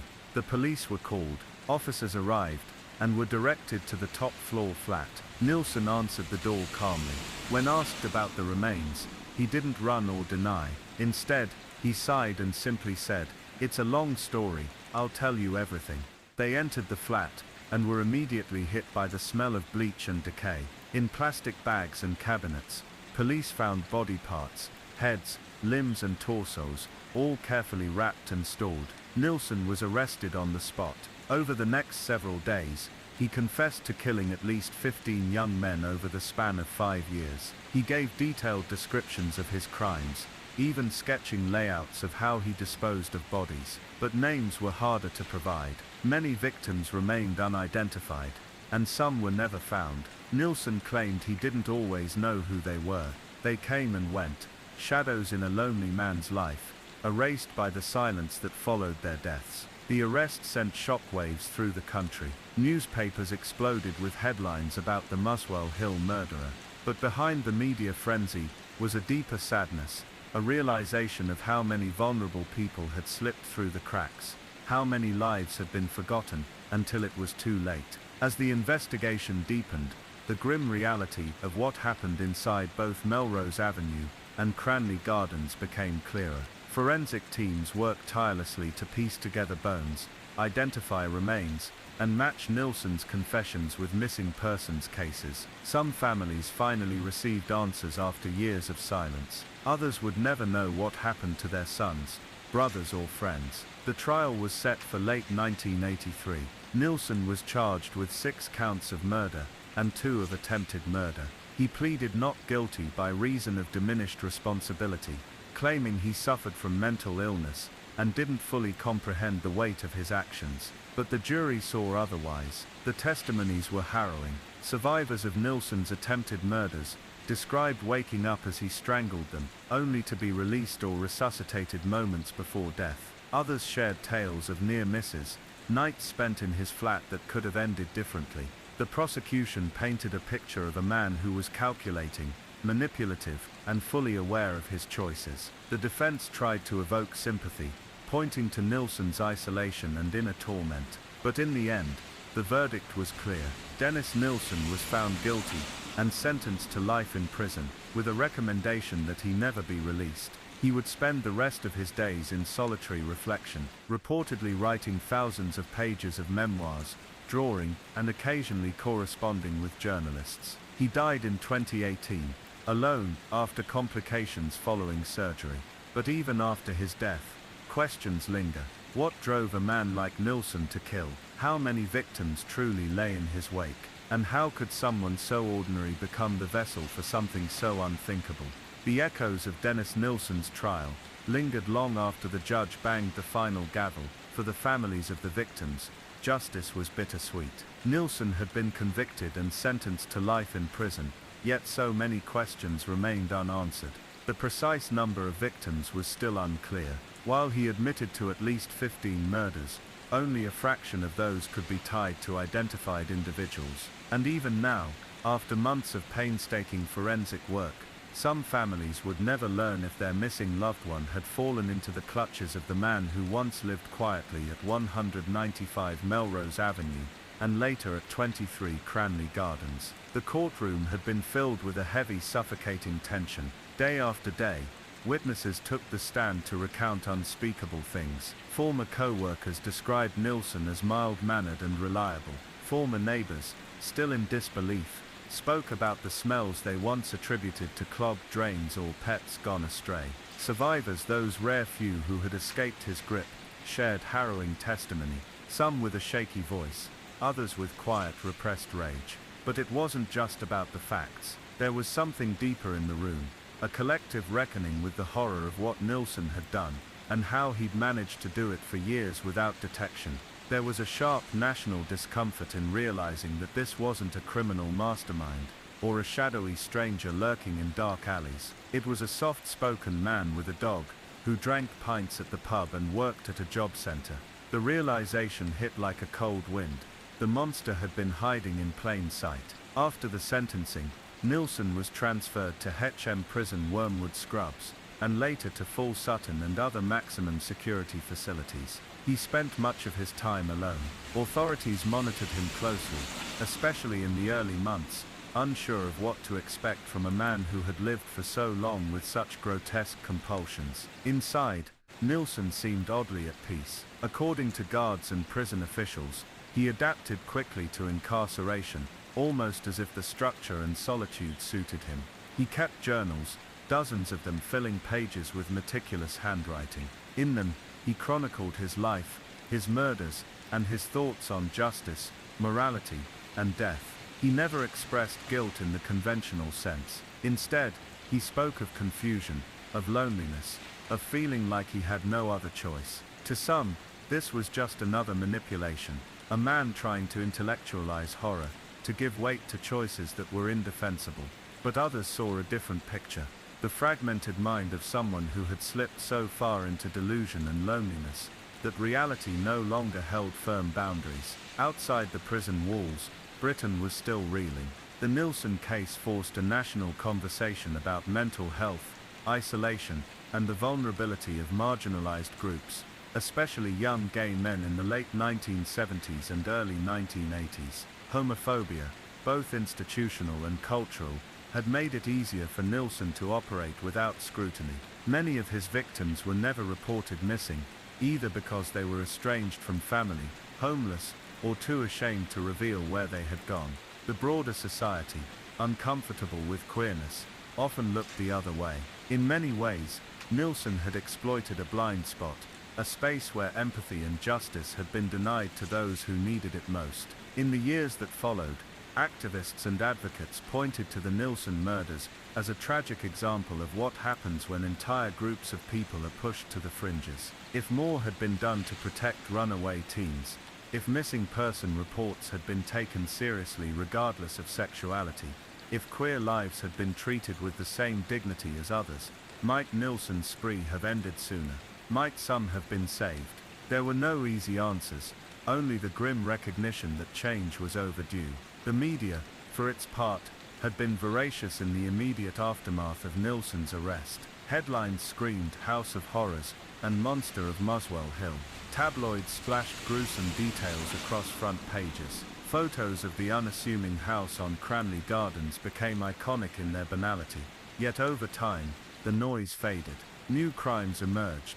The world moved on. But for those connected to the case, forgetting was never an option. One man, who had escaped Nilsen's flat after being attacked but managed to flee, struggled for decades with PTSD. He reported recurring nightmares and an inability to trust others. In interviews years later, he described Nilsen's face not as monstrous, but as disturbingly calm, as if murder had become just another chore in a long, lonely day. Other families, upon learning the fate of their missing relatives, tried to build memorials or hold small services, but it was difficult. In some cases, only fragments of remains had been found. The full extent of their suffering could never be truly understood. Still, they gathered, lit candles, and tried to speak their names into the silence that had claimed them for too long. Meanwhile, Nilsen's writings continued to generate quiet fascination.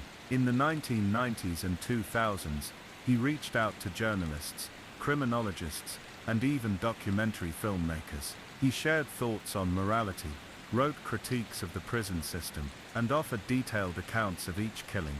Some called it narcissism, others believed it was a form of twisted confession. But what did Nilsen want from these interactions? Redemption, recognition, power? No one knew for sure. What was clear, however, was that the killings had given him a sense of control that life had never offered.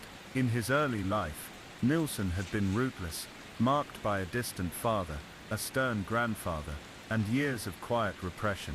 He'd served in the military, worked as a police officer, and bounced from job to job, but nowhere had he found the connection he craved. In his journals, he described his victims not as targets, but as companions, silent, unmoving, incapable of betrayal. It was a fantasy of eternal presence, born from fear of abandonment, but it was a fantasy built on destruction. Psychologists who reviewed the case often pointed to elements of necrophilia, narcissistic personality disorder, and unresolved childhood trauma. But no diagnosis could fully encapsulate the strangeness of Nilsen's crimes. His killings were not sexually charged in the traditional sense, nor were they driven by rage or revenge. They were about presence, about preventing others from leaving, and in this there was a terrible tragedy. Because every one of his victims had once sought connection too, they were people who wanted safety, warmth and kindness. They accepted a stranger's offer, because they needed help, because society had failed them, and instead of finding shelter, they found death. One by one, their stories faded from public view.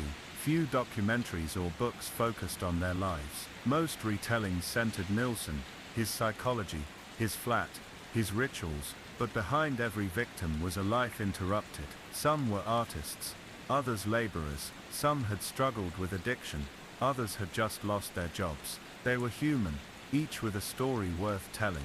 Yet in the shadow of Nilsen's dark fame, they became ghosts. In prison, Nilsen aged slowly. His hair thinned, his health declined. In 2018, after over 3 decades behind bars, he died at age 72 from internal bleeding following surgery. There was no public funeral, no known mourners, and just like that, the story that had once gripped a nation ended not with a bang, but with a slow, silent fade. The flat on Cranley Gardens has long since been remodeled, the drain pipes replaced, the floorboards renewed. New tenants came and went, perhaps unaware of what had once happened behind those walls. Time has a way of covering scars, even when the wounds run deep. But for those who remember, for those who lost brothers, sons and friends, the story never really ends. It lingers in quiet moments, in unanswered questions, and in the ache of what could have been. The death of Dennis Nilsen in May of 2018 passed with little fanfare. For a man whose crimes had once filled headlines and haunted the imaginations of millions, his end was remarkably quiet. He had been in custody for more than 34 years when he died, aged 72, of a pulmonary embolism and internal bleeding following surgery for a ruptured abdominal aneurysm. He died alone, under state supervision, and was cremated in the absence of family or friends. No ceremony marked his departure. No mourner came to speak his name. It was in many ways a fitting end for someone whose life had been defined by solitude, secrecy, and the macabre. And yet, for all the silence that followed his death, the echoes of what he had done would continue to reverberate. In the wake of his passing, a series of questions resurfaced, not just about the man himself, but about how his crimes had been allowed to unfold over such a prolonged period. Why had no one noticed earlier? How had so many people vanished without a trace, without enough urgency from police or society at large? How did the disappearance of 15 or more men go unnoticed?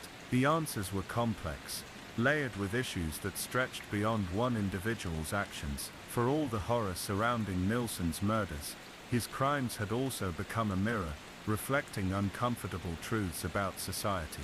His victims had not been high profile. They were not from influential families or well-known communities. Most were young men adrift, struggling with homelessness, addiction, or the quiet despair of rejection from their families for being gay. It was a time when Britain, like much of the world, still bore the bruises of deep-seated homophobia.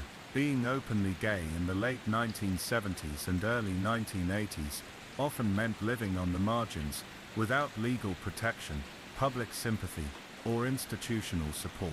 Nilsen knew this, he had lived through it, and in his twisted way, he exploited it. The anonymity of his victims worked in his favor. They were unlikely to be reported missing. They were unlikely to be thoroughly searched for, and in the rare cases where families did reach out to the police, those pleas for help often went unanswered, or were filed away with little follow-up. This silence, this societal neglect, was not the cause of the murders, but it was part of the machinery that allowed them to continue. After his arrest, the Metropolitan Police were heavily scrutinized for their lack of early detection. Had Nilsen not called a plumber, had the drains at 23 Cranley Gardens not become blocked, it is likely he would have continued killing. The blockage, caused by human remains improperly flushed into the sewer system, was an accident. It was biology, not investigation, that finally halted him. Following Nilsen's trial and conviction, law enforcement began to reflect on the gaps in their approach to missing persons cases, especially those involving adults. Many of Nilsen's victims were dismissed early on because of their circumstances. Some had criminal records, others were suspected of drifting away voluntarily. In the eyes of some officers at the time, these men were not priority cases, but this too had to change. In the decades that followed, public policy began to shift, slowly and imperfectly. There was increased emphasis on following up missing person reports regardless of background. LGBTQ+ advocacy groups pushed for more inclusive policing practices, and some departments began offering better training to officers about dealing with marginalized communities. Still, the scars remained, for the families who had lost loved ones, sometimes without even receiving full confirmation. There was little peace to be found. Nilsen was dead, but the pain of what he had done lived on. For some families, there were no remains to bury, no possessions to recover. Many of the bodies had been dismembered and destroyed beyond identification. Even with DNA advancements in later years, the full tally of victims was never confirmed. Nilsen's own recollections fluctuated over time. In his early interviews, he claimed to remember each victim distinctly, what they looked like, how they spoke, how they died. But later, those memories began to blur. He would occasionally recant or revise details. Sometimes he seemed to enjoy the control he had in doling out information, revealing only what he wanted, when he wanted. Forensic evidence, in many cases, had to stand in place of names. The police compiled a list of confirmed victims, probable victims, and potential victims. Among the confirmed were Stephen Holmes, Kenneth Ockenden, and Graham Allen, young men whose disappearances had initially sparked little attention. Others, like Carl Stotter and Douglas Stewart, survived and were able to give testimony, but even they remained haunted by what had nearly happened. Carl, for instance, had spent years recovering from his attack in 1982, when Nilsen had tried to strangle him with a zipper and drown him in a bathtub. He had been unconscious for several minutes before miraculously regaining awareness. When he awoke, Nilsen had inexplicably decided to let him live. Carl never understood why. He later said that surviving didn't feel like winning. He carried deep emotional scars, struggled with depression, and often found himself consumed by nightmares and flashbacks. It was like being a ghost, he once said. Alive, but not the same. Some of the surviving families attempted to rebuild. A few wrote books, others stayed out of the spotlight entirely, but all of them shared the same ache, the loss of a life that mattered, a life that deserved dignity, care and remembrance. In the public sphere, the fascination with Nilsen remained, though it evolved over time. Documentaries, books, and even dramatizations would explore his case in detail. A dramatized series in the 2020s reignited public interest, with David Tennant portraying Nilsen in a hauntingly accurate performance. The series focused not on gore, but on the psychology and the slow procedural nature of the investigation. It reminded viewers that real evil often looks mundane, ordinary. Even Nilsen wasn't some shadowy figure in the dark. He was a man who paid rent, walked his dog, and shopped at the corner store. And that, in many ways, was what made him so terrifying. In prison, Nilsen had often referred to himself as the murderer, as if it were a title. He spent his final decades in relative isolation, filling journals with rambling thoughts. He sometimes wrote letters to the press or to authors, offering unsolicited commentary on crime and punishment. He petitioned for his memoirs to be published, a request denied by the government. Authorities feared it would glorify his crimes or cause renewed trauma for the victims' families. Some of those writings have since surfaced online, leaked or shared unofficially, often met with outrage or morbid curiosity. But perhaps the most chilling aspect of Dennis Nilsen's legacy isn't found in his words or actions, but in what they reveal about the spaces where loneliness and neglect can fester. Nilsen was, by many accounts, a deeply isolated man. His relationships were sparse and strained. He was obsessed with death, with loss, with abandonment, and over time that obsession twisted into something monstrous. It didn't happen overnight. It was a slow descent, one that could have been interrupted perhaps, if someone had noticed the signs, if systems had been stronger, if empathy had been extended. None of this excuses what he did. The blame belongs to him alone, but it leaves us with a haunting reminder that evil doesn't always come wearing a mask. Sometimes it sits quietly beside you on the bus. Sometimes it shares a pint with you at the pub. Today, little remains of the physical spaces tied to Nilsen. The flat at Cranley Gardens has been completely remodeled. The former home at Melrose Avenue has new tenants.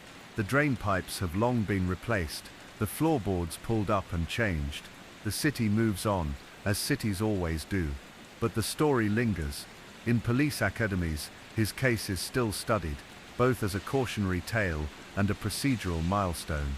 In sociology and psychology circles, it's used to examine the intersections of trauma, identity, and psychopathy. And in the quiet hearts of those who lost someone, the grief is still there. The names of the victims are not always remembered. History is often unkind in that way, but they mattered. They were sons, brothers, lovers, friends. They had dreams, plans, and favorite songs. They laughed, they cried, and they trusted a man who offered them warmth in a cold city. And for that trust, they paid the ultimate price.